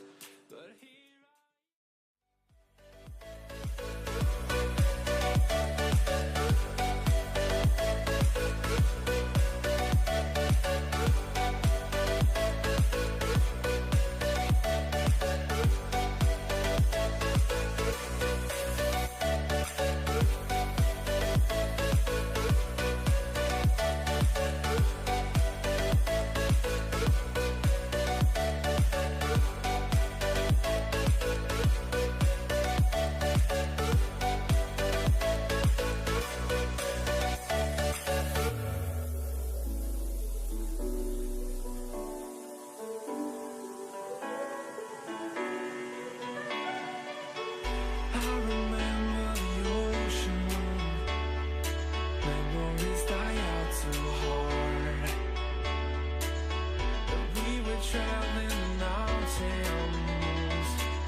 something to hold on to, gotta find it first. But here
something to hold on to, gotta find it first.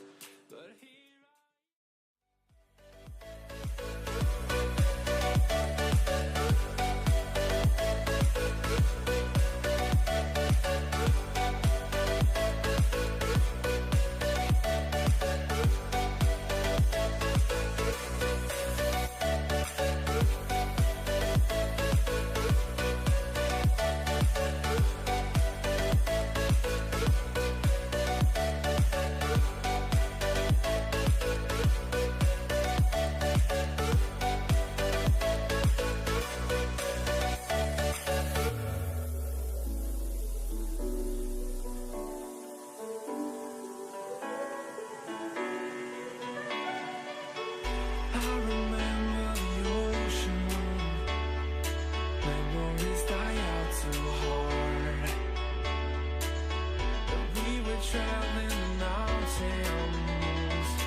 something to hold on to, gotta find it first. But here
Chal, chal, chal, chal. All right, well, ladies and gentlemen, and friends of all ages, we are back for the game number 3. And let me just give you a brief introduction for both the teams. It's the Made in Heaven versus the Kids See Ghost. Made in Heaven on the blue side, and Kids See Ghost on the red side. And meanwhile, joining by my side is none other than my favorite, Jinx. How are you, Jinx? How are you doing? Again. I'm doing good. I know you were like sort of tempted to say something else, but it's okay. So let's go into the draft pick. I'm excited for this match. I mean, third match of day number 15, right? Top 16. We're getting slowly, we're moving closer to the top 8, or I mean, top 2. I mean, and then we're going to finally get our finalists as well. I'm pretty excited. So now, Made in Heaven, though, first pick coming in for them. I've sort of casted with for them before, but I don't really remember like what they like to pick, what they don't like to pick. But I hope they definitely have done their research about each other. I mean, probably watched a couple of their matches from before on the tournament if it's on stream, and try to figure out what they like to, how they like to play, what they like to pick, and start to restrict those hero pools coming in. And looks like they probably are doing that, because Cloud is definitely not a ban that you usually see, but looks like they're going to go for it. And anyways, and they also pick up that Uranus as well. I mean, Uranus, amazing EXP laner, right? And there's too much region. He has more than he should. They're going to be banning out the Joy as well. So I think they've done their research for some reason. So I think they're doing pretty well, and they banned the Kadita as well. Kadita, though, I wish she had been banned the last match, but she's definitely banned this match. Yeah, both the teams have done their research. Look at the band coming in on the side of Made in Heaven, and I've casted Made in Heaven match yesterday, only a day before yesterday, so I remember how they play. I think, and especially the name of the slot 5 Ryushi, going for the jungler pick, I guess, and the Cloud band, Joy band, and Florine band coming in from the Made in Heaven is it just made us like 100% sure that they have did their homework, and they're just going for the straight away for the targets ban. And same goes for the team Kitsi Ghost. They are just banning out the Uranus, one of the finest TX laner. Kadita, one of the finest mage, and we have seen in the previous match. Her knock up the ocean waves and the rough wave combo can easily delete someone in a snap like that. And for the third ban, Blitz, look, what's Blitz gonna ban? I'm thinking they're just gonna ban for marksman, some jungler, or some roamer. I don't know. And for your information, guys, I think the slot one's name is Ring. So if we say Ring, so we will just moving towards that Ring and the slot first. And the idiot ban coming in. I think that's again a respect ban coming in. I'm not sure. Yeah, I think it's a district ban as well. Maybe we have some top India Edith player on the side of Team Made in Heaven. It's gonna be their first pick. I'm thinking they're gonna go for a EXP lane. That's something we usually see. They might even go for a mage. Now mage I would definitely pick later. We just have to wait and see what they ban out. But they have banned out that Florine, right? I mean, with that global heal. And if you have a very tanky team, just no one's gonna die at any point, and you can just continue those team fights, continue to push the lanes, get those objectives back to back. So good bans coming in from both sides. They are taking their time to be picking up a hero. Not exactly sure what they're going to go for, and they're going to be going for that Valentina. Valentina, without the ult, she's pretty. She's pretty okay. Like, I wouldn't say she's an extremely good mage, but she gets that ult though. That Yuzong is being picked up. So I think that's like a free ult for Valentina already. I mean, she's got one ult in, and she's going to be pretty annoying if she picks up that Yuzong's ult. Actually, and Valentina, I think it's one of the finest mage out there. And look at the Alice pick again. And nowadays in the ranking session, I think Alice ban is pretty clear. Like Alice is getting banned a lot. I think Alice has got some kind of buff, or people have started to play Alice like they have got to know their potential, Alice potential, because look at that. Alice can actually scale up in the late game, in the mid game also, and she can actually provide a lot of good damage. And I think this is going to be Alice mid lane, as Yu Zhong also have been picked for the EX lane, and Let's is going for the Alice pick. The Get C Ghost is going for that Alice, and HV and Viper is going for the Valentina pick, and now Ryan going again with the Kufra, and we have seen Jinx like what Kufra can do in this tournament. We have seen a lot game just switch towards the Kufra side as he does his Tyrant's Revenge and Tyrant's Rage combo, and Kai going in for the carries for the Alice and the Yuzhong, and that's a good pick coming into the side of the team Made in Heaven. And let's see if Kid C goes to what they are, how they are gonna retaliate to it, because how they're gonna react to that as they can see the carry pick there. That's true. I mean, Carrie was a good counter pick coming in here. She not really in the meta right now, but she's doing pretty well if you know how to play her. She is really good at chunking those tanky heroes, and that's what Alice is, right? I mean, she's pretty tanky, and she has a lot of damage as well. Also, that region. I mean, as long as she does not have the freeze coming in, she's a pretty good mid laner as well as the Yuzong. So I would say locking in the Kufra as the second pick would be a good choice. I mean, you don't want him to get banned out and then restrict your healer pool. So they're going to be picking him up as well. And then we have that Brody coming in. So Brody in the meta, right? I mean, he does a lot of damage.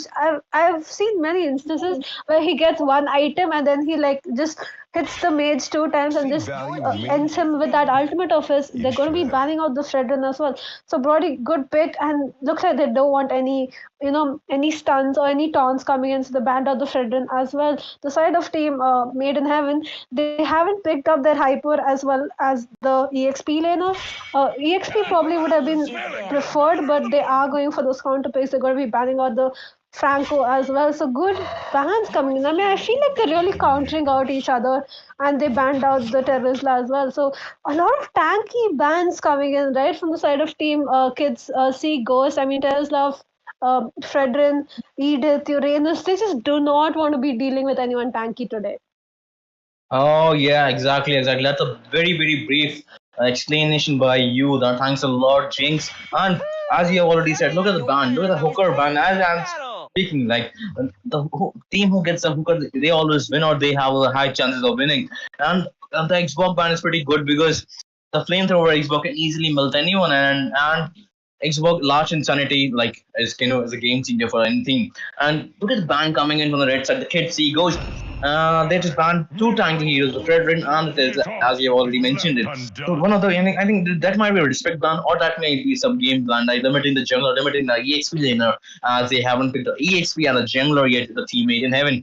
And Kabane going in for the Minotaur pick, and Minotaur is one of the finest jungler or roamers out there, as he can provide a lot of good setups. And Baksha, Ryushi, going for that Baksha. Good.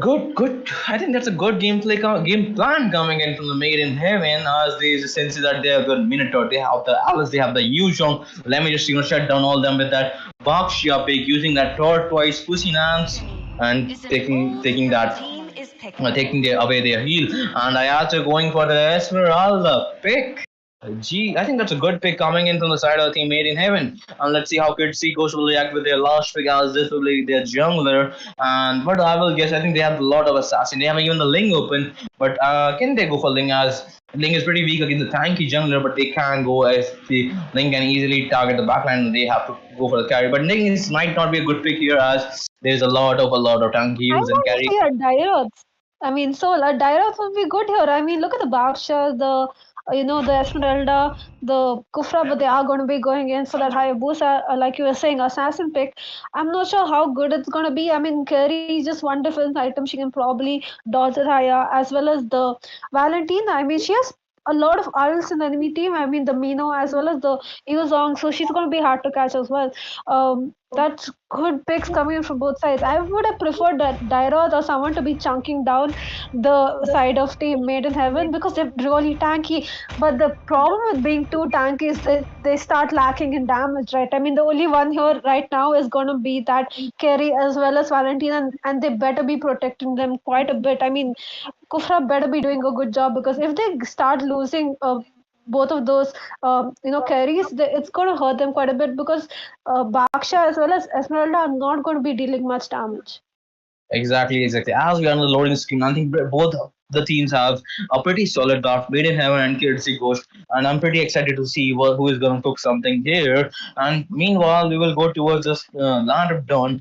Don't forget to like, share, subscribe the YouTube stream, and if you're watching on Facebook, like and share, and like the page also. And meanwhile, we are moving towards the land of dawn, and you are watching Battleknights in Project India Season 1, which is brought to you by Battleknights Esports, powered by Mobile Science, managed by Mayura Esports, and team by none other than BT, the Bad Triangle legend, and both. And let me just give you again a brief introduction about the team. On the blue side, we have the team Made in Heaven, and on the red side, the Kid C Ghost. And Alice is going for the mid lane, and both the jungler is going for the gold lane rotation, going for the red buff, the Hayabusa, and the Bakshi are going for that, Hayabusa red buff. But he just got the vision that Haya is not the red buff, and Haya uses Quad Shadow just to get towards that Tyrant's Revenge charging up, but nobody holds there, and that's what Ren just getting that, close call. I think that Ren will lose a small creep of the blue buff, but he doesn't,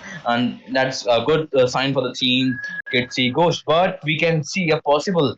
No, not a possible, but there are two people in the bot lane. Meanwhile, there's a brawl, a little skirmish between in the mid lane between Bloods and HY in Viper, but no, sorry, HV and Viper, but nobody holds. And look at the HV and IR2. That's a good gang coming in from IR2, but nobody holds there as the team as Alice will have to back off with a low HP. That's true. I mean, Esmeralda almost got her, but good thinking for Alice, right? She decided not to get out of that bush. And Esmeralda was like, okay, let me just leave this kill out for later. We're going to see a 3v2 in bottom lane. Minotaur, though, he's giving quite a bit of vision. He's going to be telling that Brody to back off because Kufra is ready to engage over here, but he's going to decide not to, just wait for his hyper to farm up. Now, the problem with Baksha is definitely that damage that they want on their team is not going to be there. He's going to be good against the, the lifesteal coming in from Alice, and Hayabusa though in the top lane uses up his ult on this Esmeralda. Not going to be a good. But Baksha as well. I mean, he's on the Hayabusa. He does escape that too. The thing about Hayabusa, like I was saying, right, he's not going to be able to chunk down anyone who's tanky. I mean, the Esmeralda, the Baksha, it's going to be hard for him to catch anyone. Oh, the Tyrant's Revenge missing from the Ryan, and look at the not his name, but the Yuzhong going in for the turtle. He might use that. The Petrify combo coming in from the Yuzhong. Minnow and Fury connecting. Not Rin getting that turtle with a perfect shadow using shadow. Like the shadow timing was so perfect, and 2 kills just go towards it. That's the Valentina and the Marksman, both the bad damage that was taken down in this team fight, and this team fight will go towards the team.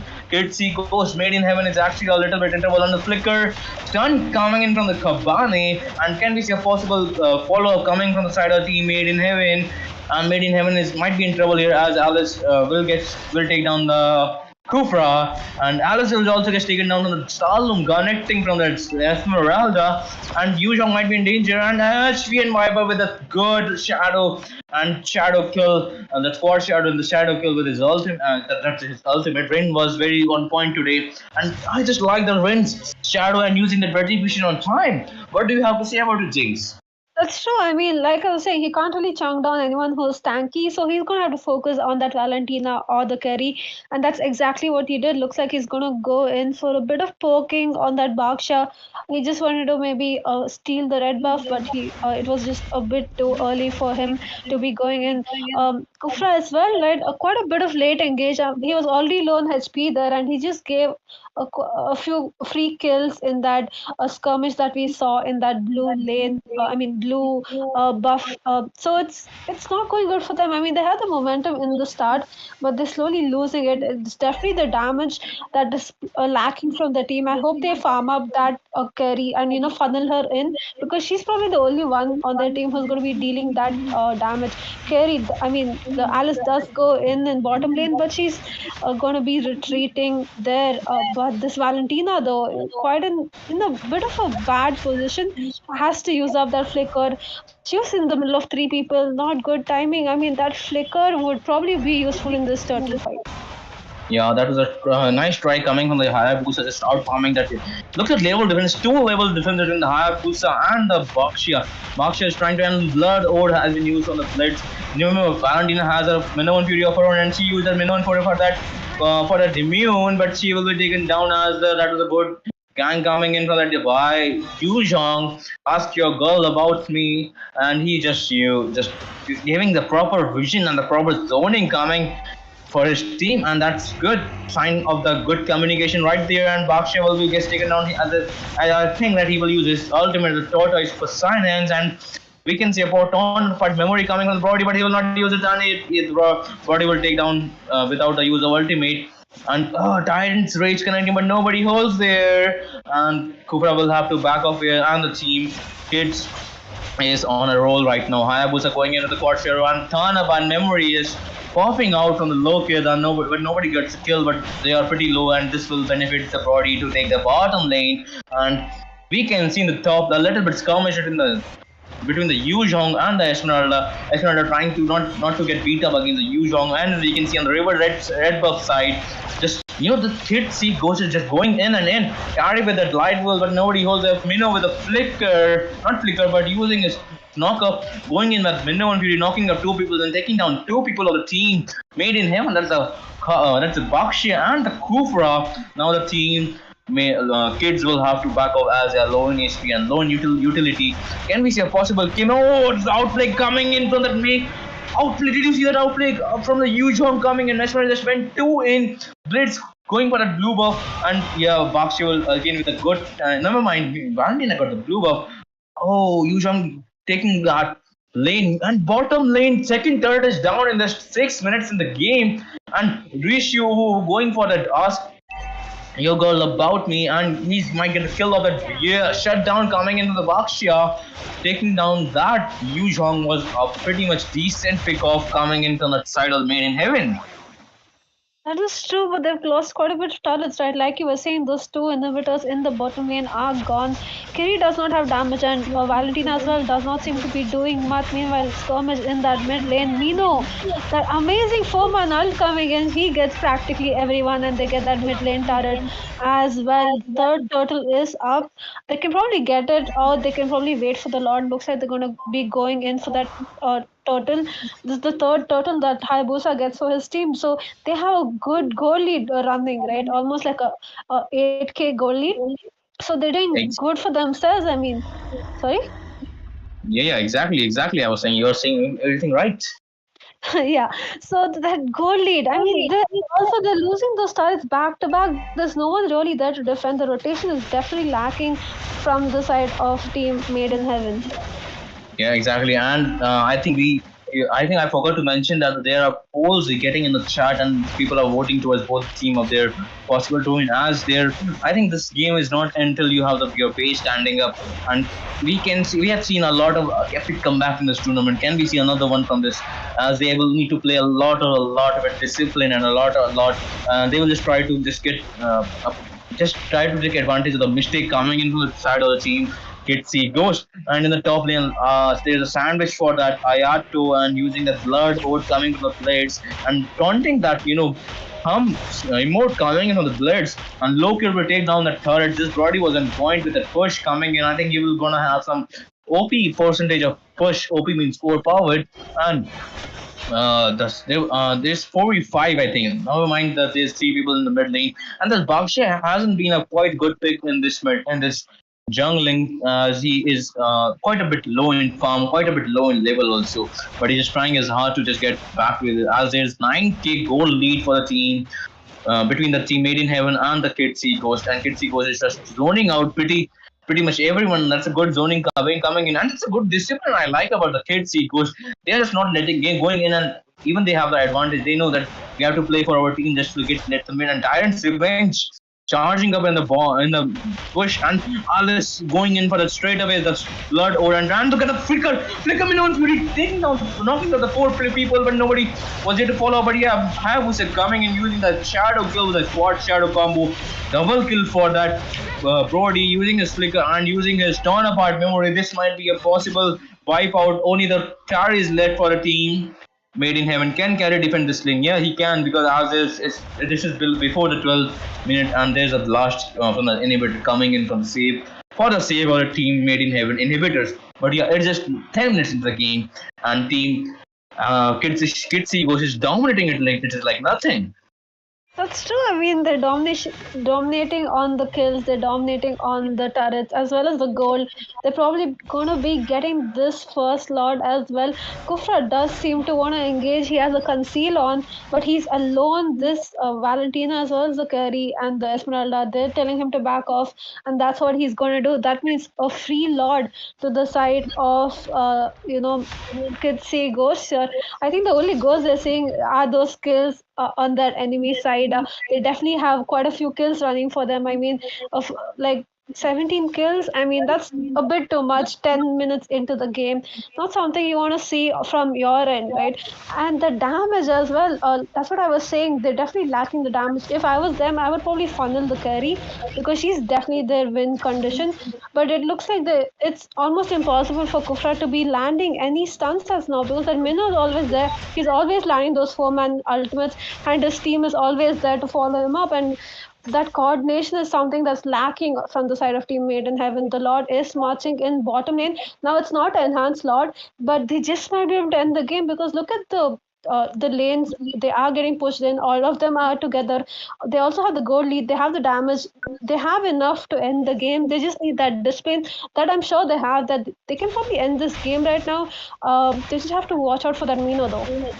Exactly, and as we can see a push coming from in the bottom in the back from the side of the team, Kitsy Ghost Made in Heaven is just ready to end the blood over connecting into the other using the vengeance. Minnow with the Minnow and Peter taking down the carry, and along with the Yuzhong going in with the Black Dragon form. Can we see a possible lane for the team Made in Heaven? And as they're just pushing, they're just unstoppable in this, and a star and the falling star moon connecting from the Esmeralda, but nobody holds there as this game goes to the team Kitsy Ghost.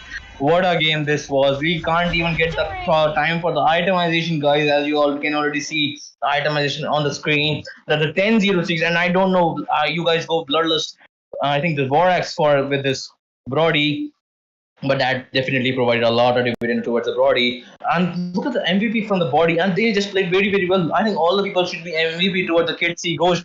Especially, I think the Hive was also played very well, just going for the backline, using the contribution on point, and getting the proper objectives for a team. And yeah, remember guys, games are win through objectives, not from kills. So yeah, getting objective is pretty much good. As we have already seen in the previous game, there was a slight kill ratio difference, but the objective ratio difference was a lot.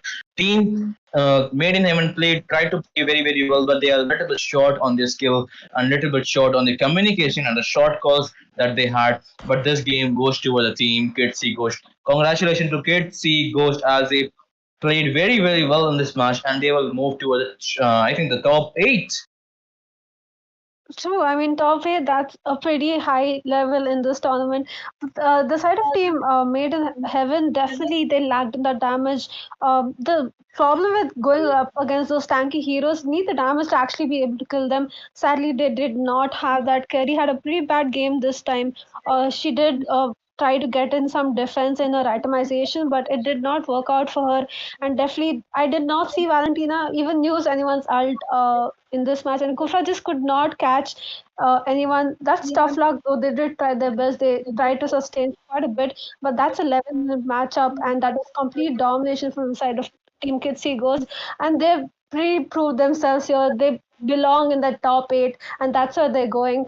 So stay tuned with us, guys. We have one last match for today. That's Team Cry against INCognito. So another amazing match coming right up. Don't go anywhere. Stay with us. Yes, sir, and don't forget to stay hydrated, as today's game was on so exciting. And thank you for being there, guys, with us, and thank you for making the stream very, very successful. We will see you in the next match. That's a game number 4 and the last game for tonight, and it's going to be the day's 15 last game and top 16 last game. And we will see you in a short break. Stay hydrated till then. On this side, Soulsky and Jenny will sign off. Did you just say Jenny again?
want something to hold on to, gotta find it first.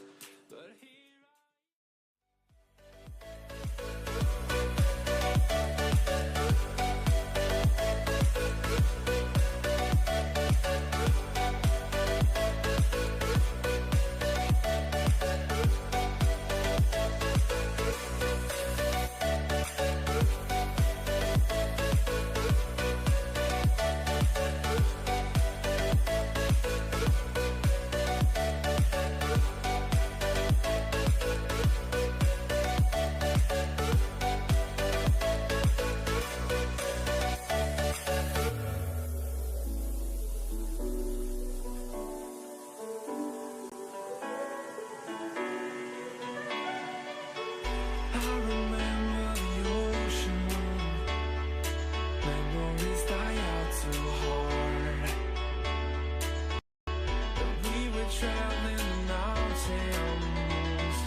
something to hold on to, gotta find it first. But here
something to hold on to, gotta find it first. But here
something to hold on to, gotta find it first.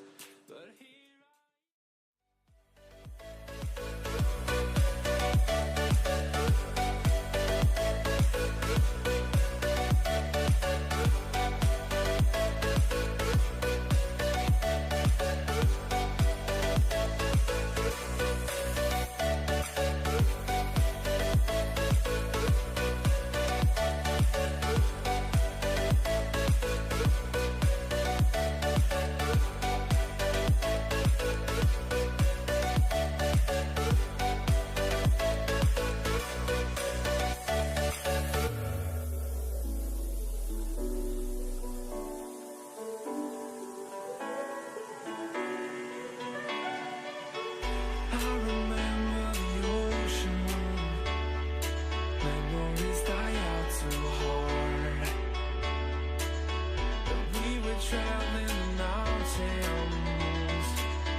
want something to hold on to, gotta find it first.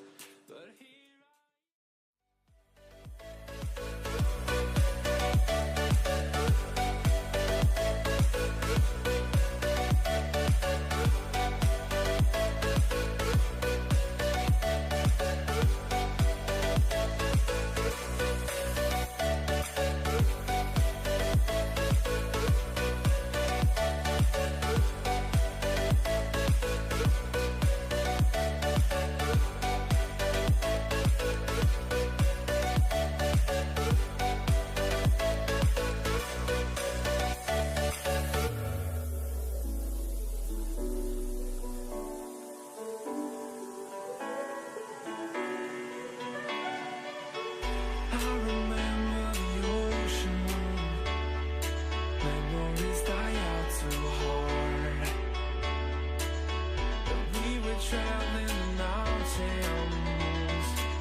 something to hold on to, gotta find it first. But here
something to hold on to, gotta find it first.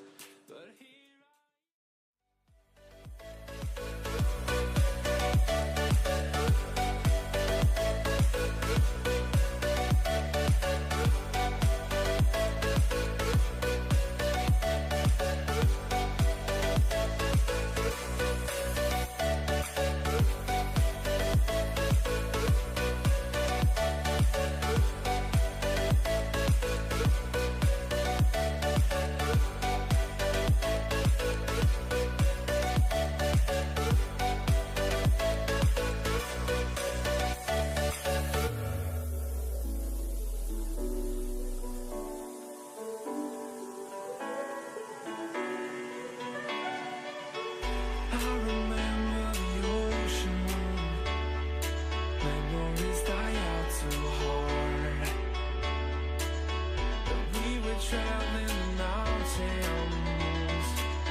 something to hold on to, gotta find it first.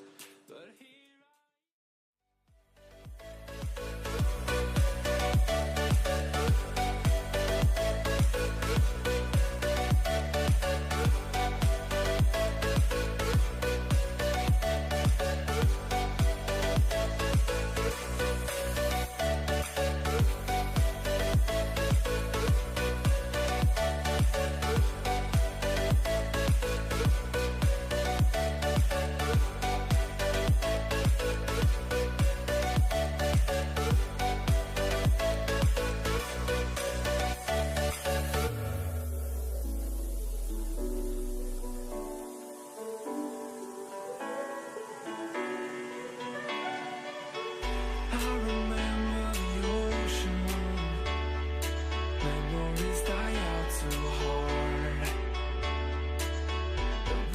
traveling the mountains just to find the loudest tears. We set our mind on fire, knowing we could aim higher, but we didn't know that yet. So if you want something to hold on to, gotta find it first. But here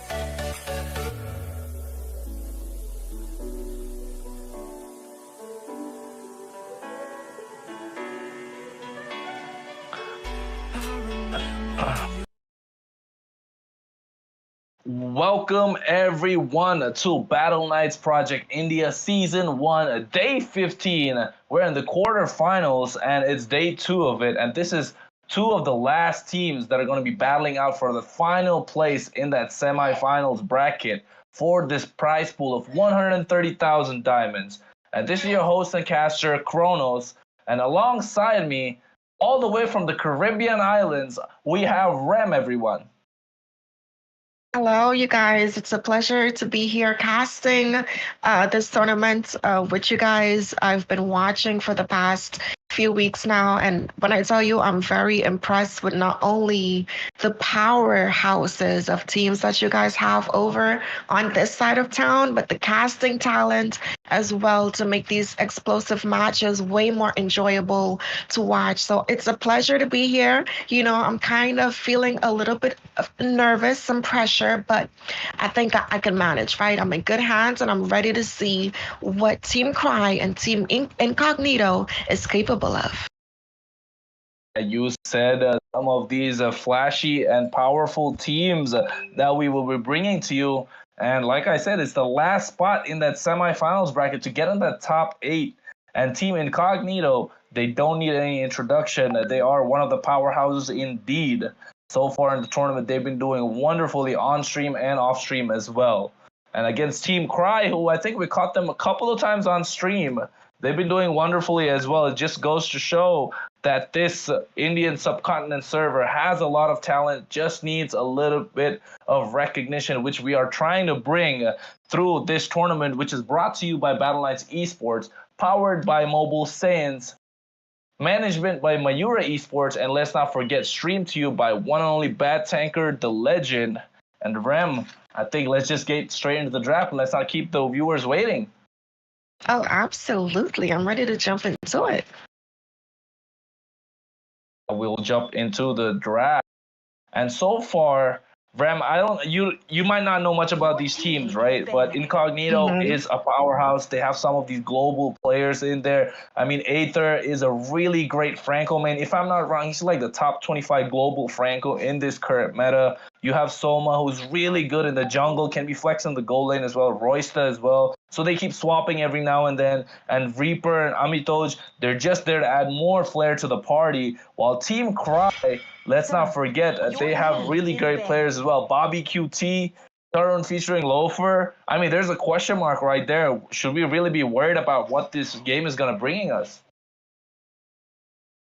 Absolutely right. And if we look at some of the bans so far, we're seeing them focusing on some of these early game assassins, right? The Fanny being taken out for the side of TeamQRT on the blue side. And I like it, right? Whenever you're in doubt, you ban something like the Fanny. Her capabilities of steering you into that early game and then passing you off to that mid game so your mage and your marksman can carry the game.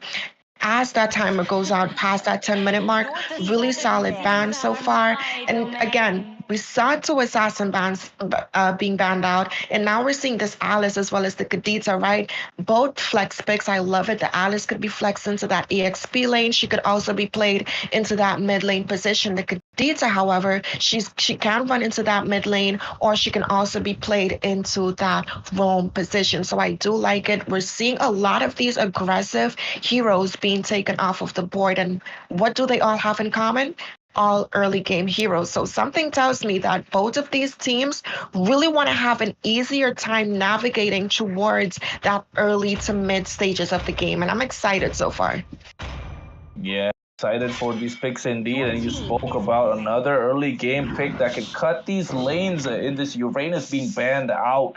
Not something we see usually often. In this tournament, I don't think we've seen any kind of these drafts going around, because this is a plethora of heroes that can be flexed into so many different roles. Being banned out. This Hellcurt, though, one of the staple bans throughout this tournament for the side of Incognito. I just think they just don't like dealing with that burst type of assassin and provide that silence as well. And for the final ban, banning out this Leslie in this draft phase, just goes to show that this first pick can be quite detrimental. But if I were playing, I would love to be the side that gets to be second, because you get 2 power picks instead of 1, Rem.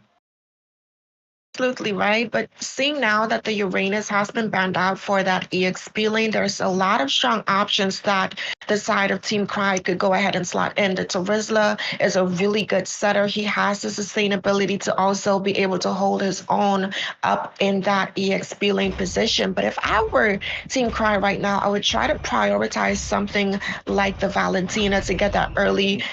And speaking of Valentina, right, securing that mage for that mid lane position, I think when they secure that, they get a little bit of control in terms of the draft. And another pick that I mentioned before, the Terizla. But harping on this Valentina pick, again, very solid for that mid lane matchup. It doesn't matter what the side of Team Incognito decides to pair up into that mid lane and roamer composition that they decide to go for. She's still pretty solid. She already has 2 good ultimates at her disposal. She could go for the lockdown with that bloody hunt, or she could also go for a little bit of engage with the penalty zone coming in from the Terizla there. So I do like that response. And you mentioned Ether being a god on this Franco pick earlier. So he has some comforts in his hand. And whenever a team has that comfortability, expect good things from them. So I'm expecting high things coming in from the side of Incognito here.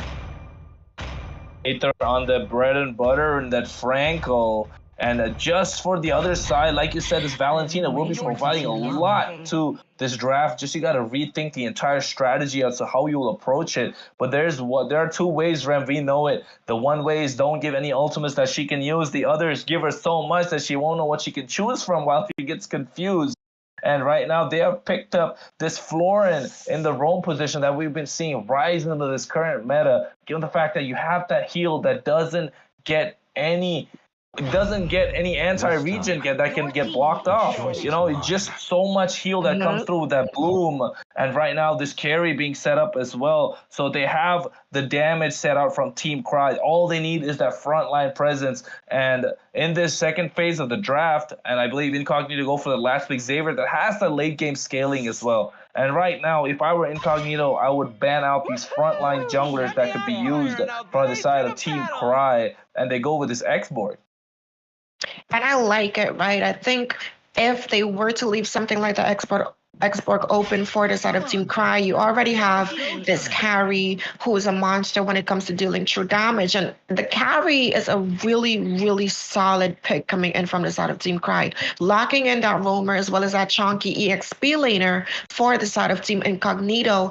Having them banning out the Leslie, they kind of shot themselves in the leg there, pun intended, right? Because Leslie, a late game monster, and they left the 1 pick open. I would have suggested that they ban out the carry and leave something like the Leslie open, as carry has an easier time bursting down those chonky heroes, right? But I also want to harp on that mid lane pick that Reaper selected there with the Xavier. I think it's a really strong pick going in to the Valentina. He still has some utility with the Mystic Fields. He has the Immobilize, as well as you mentioned, his scaling into that late game is very strong, especially if INCognito is shoved into their base. His defense potential is really strong. The Dawning Lights, the cooldown, he just has a complete package at his disposal. He could snowball or he can be steady on that defense. So I do like it, but things that I also like is some of the bans coming in from TeamQRT, banning out some of those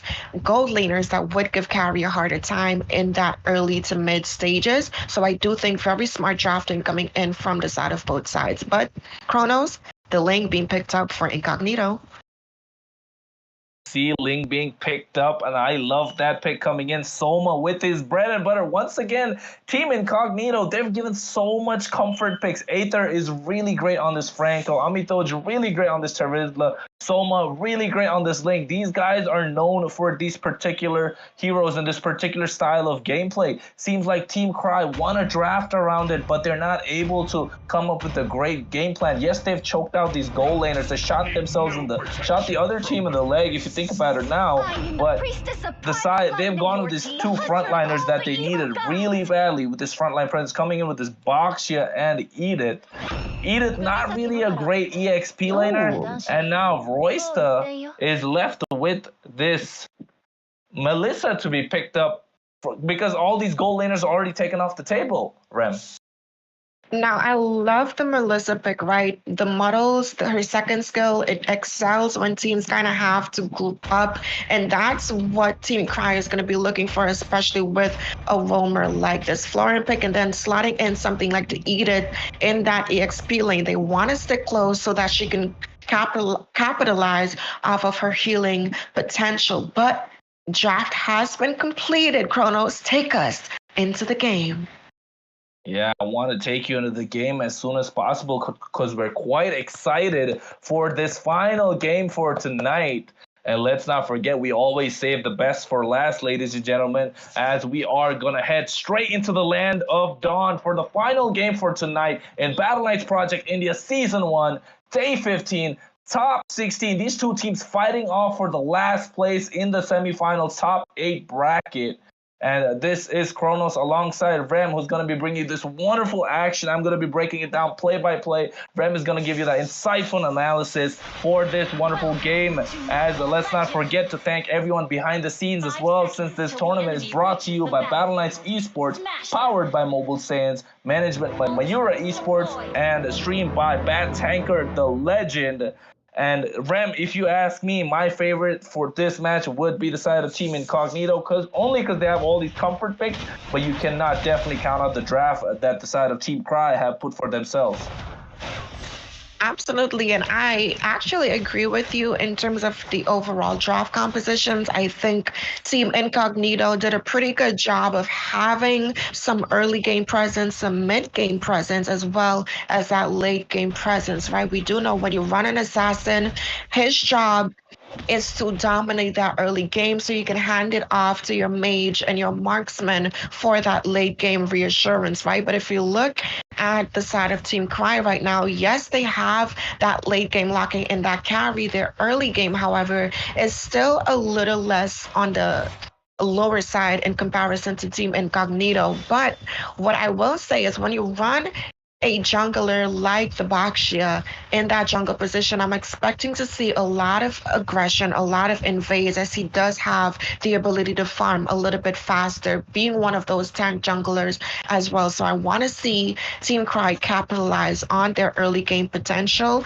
Do not allow the side of INCognito to snowball, because that's what they want, especially with an assassin in that jungle position. And snowball being the key word, right, that you've highlighted so far for this game from the side of Team INCognito. And the side of TeamQRT just need to buy some time for their late game heroes to reach that power spike and be able to carry the game. As you can see, Bobby QT here trying to provide all the help that Tharun needs in this gold lane, as Aether is making away with the mirror rotation.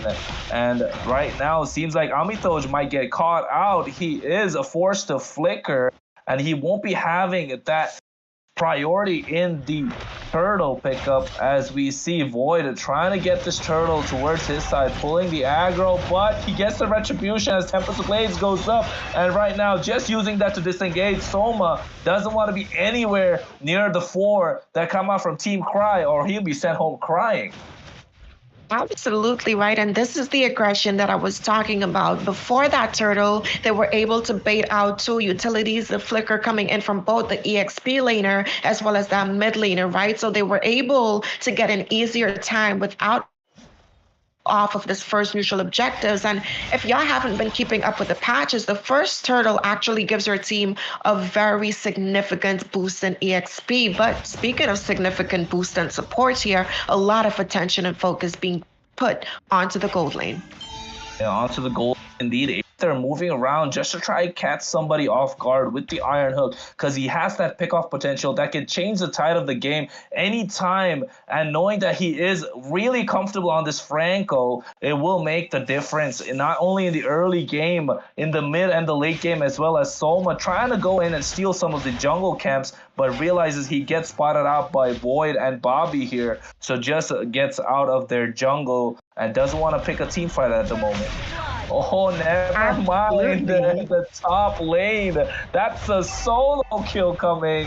Panye Takam here getting a kill on the Amitoj. Not really sure what was going on there, but that seems like something that you shouldn't be trying out for. And Ram seems like there might be a slight bit of an engage here. Soma trying to go and get some damage. The Iron Hook is there. Step in the Blades. And the Bloody Hunt is there. Florin gets taken down. The Cuddles and Muddles combination. But Void is there with the shield. Tortoise's Puissance and Shield of Unity. Trying to give the damage.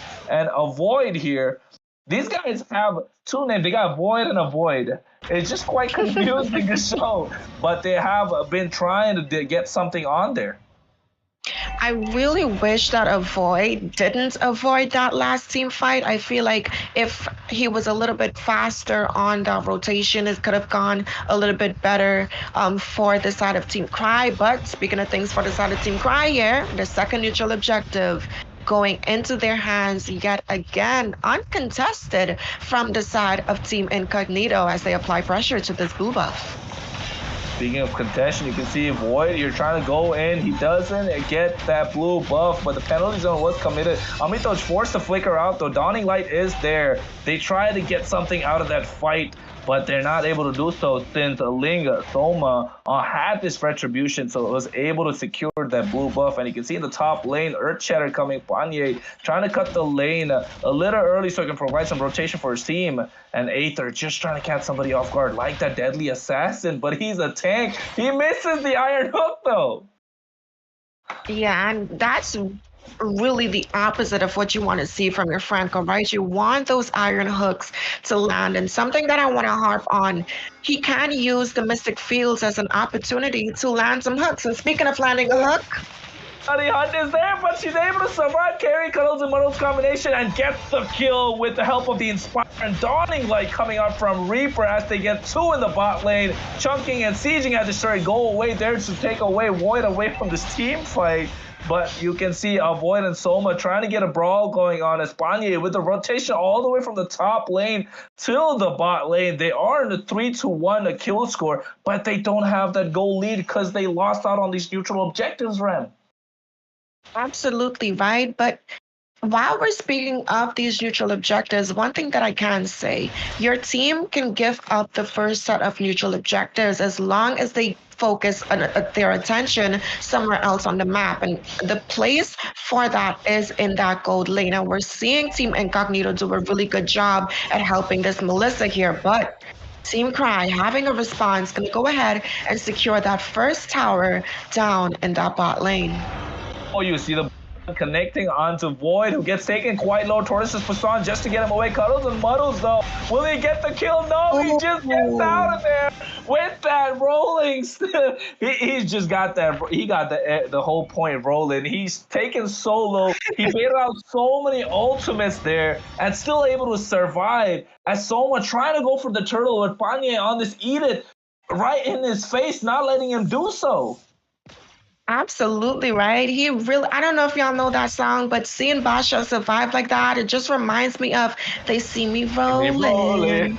You hate, you know, so it's really fun. And again, the pressure from him, man, his HP, courtesy of having this Florian on his side as well, just gonna go ahead and secure this third neutral objective as they look for a potential fight here, but a conceal though was popped.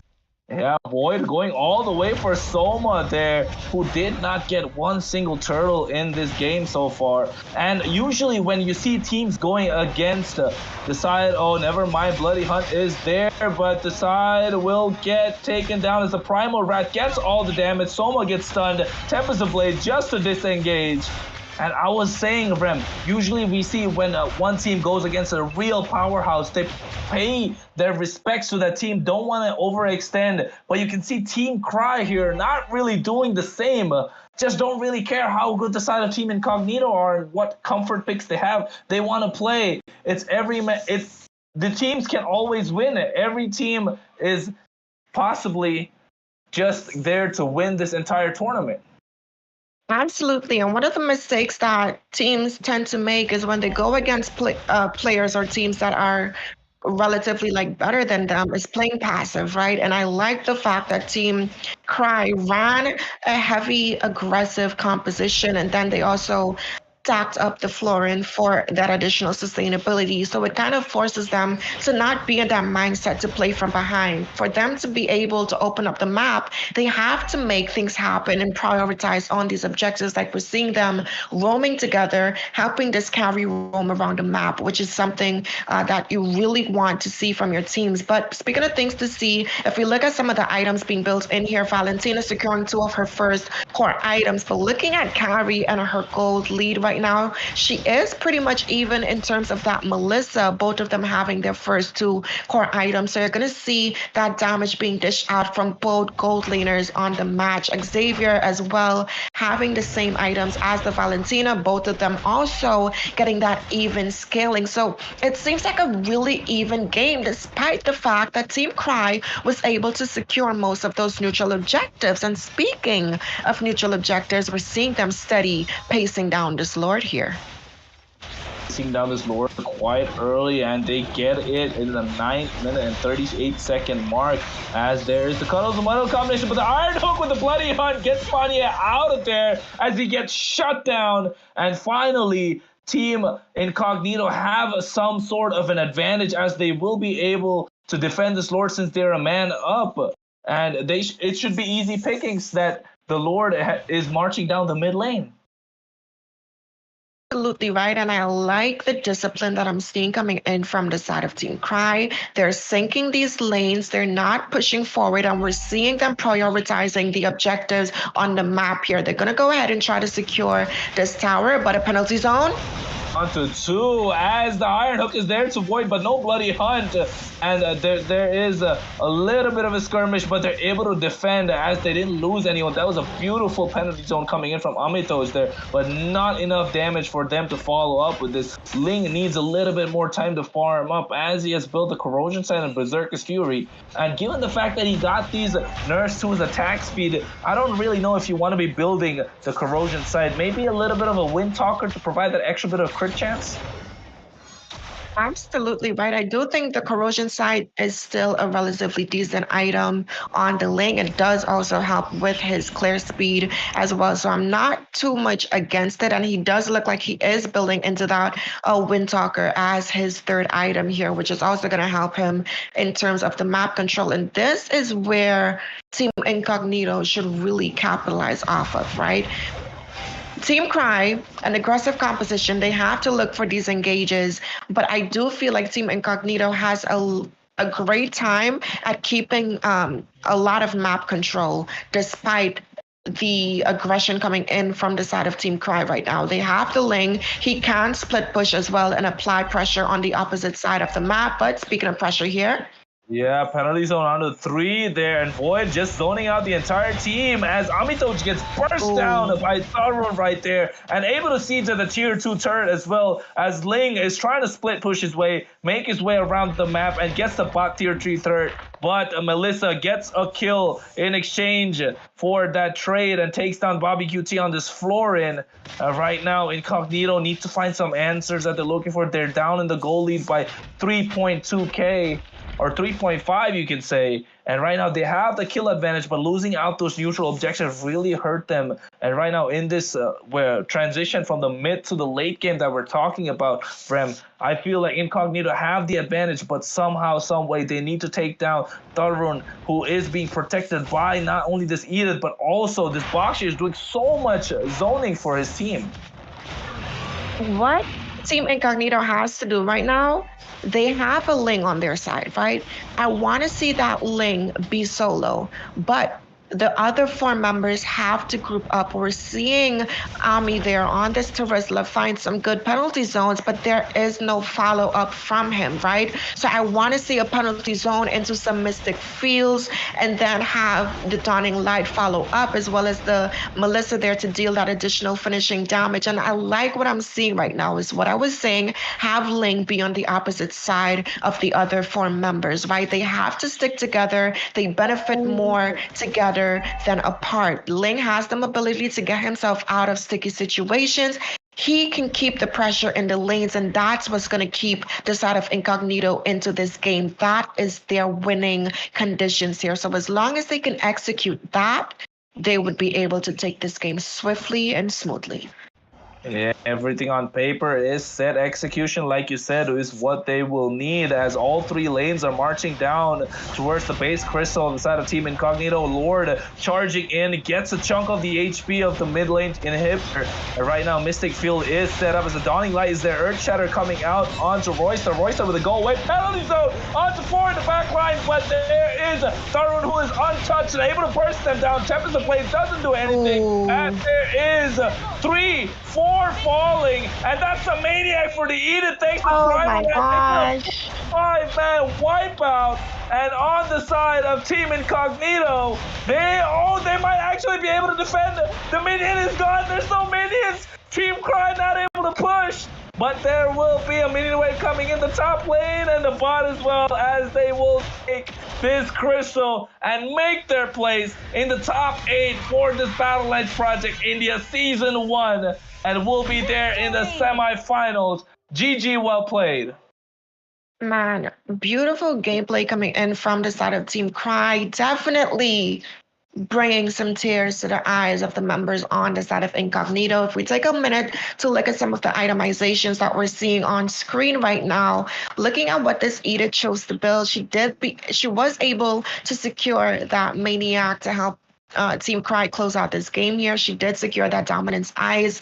Also, I'm really not too fond of a Dominance Eyes on a pick like the Florence. She has to play from the back line, so I would have preferred if it was something like the Necklace of Durance instead of that Dominance Eyes, as she typically does not want to be in that radius for that Dominance Eyes passive, because that is dangerous territory for someone as squishy as her. But if we look at what the side of Team Incognito was going for, the Melissa, she did go in for that Trinity build as well as that Malefic Roar. And unfortunately, she has the item, she has the goal, but it's like I was saying, right?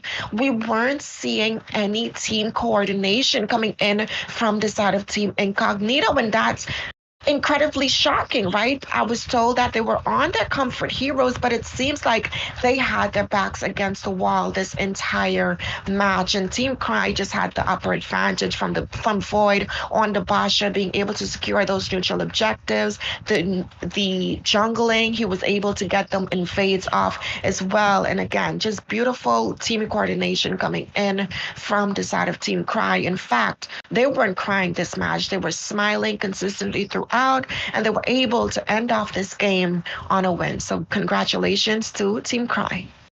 Yeah, congratulations indeed. They will be smiling as they move on to the top 8.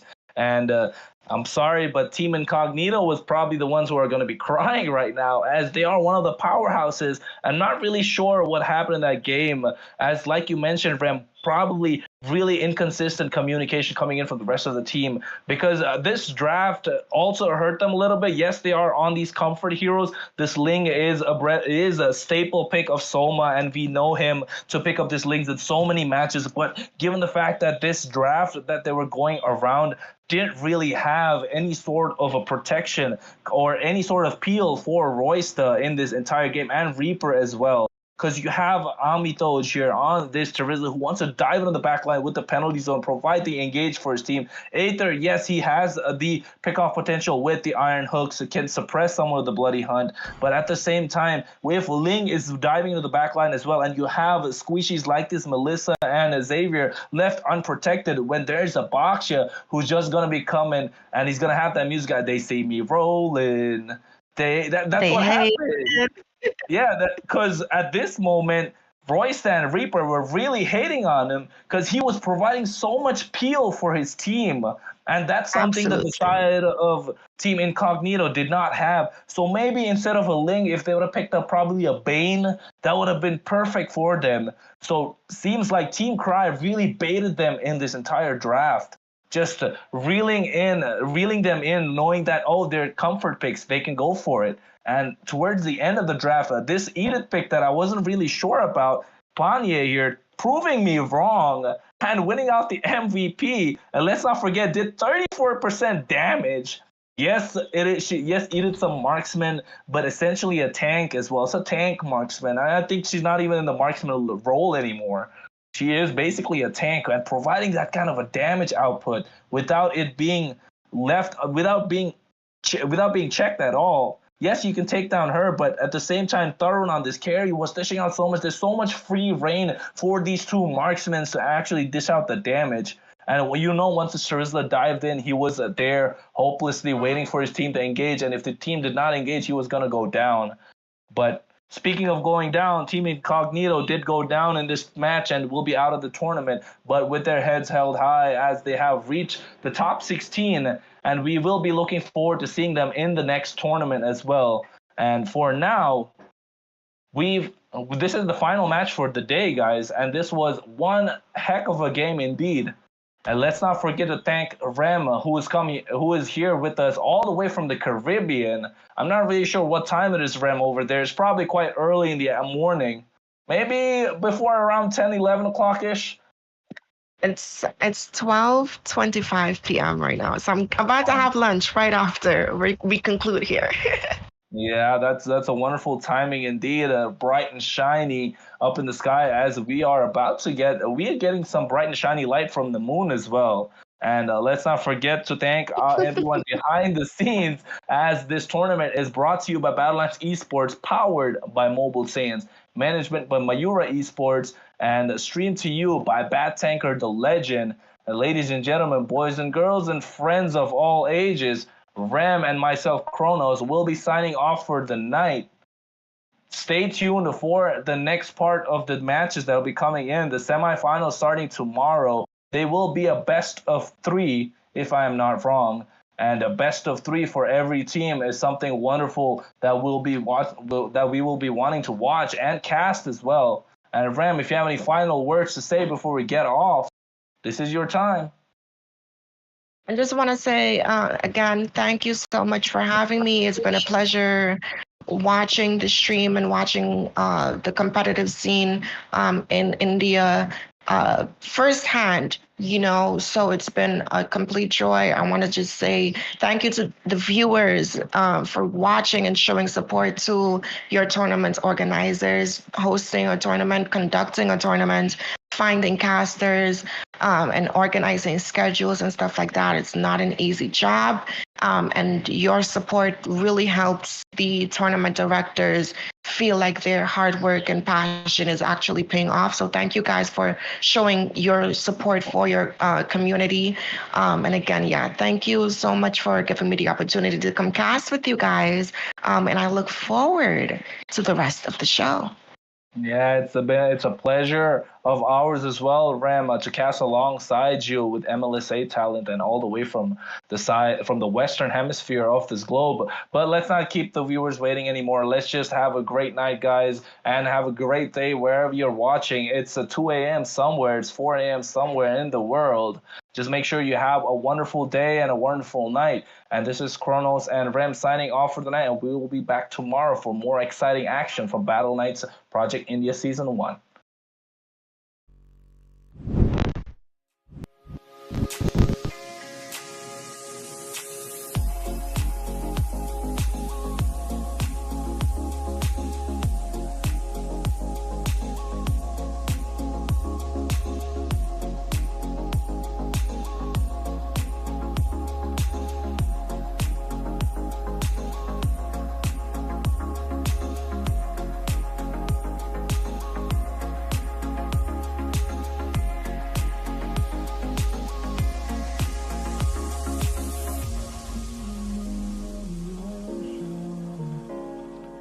Memories die out too hard.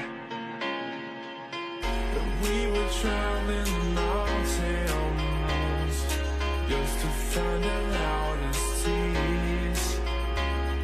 We set down by the fire, knowing we could aim higher, but we didn't know that yet. So if you want something to hold on to, gotta find it first. But here I am, 'cause I've been laying under palm trees, waiting for the summer, knowing there's nowhere to go. 'Cause I am happy on this island, wanna be my farmland. I don't ever want to leave, I'm in a tropic club.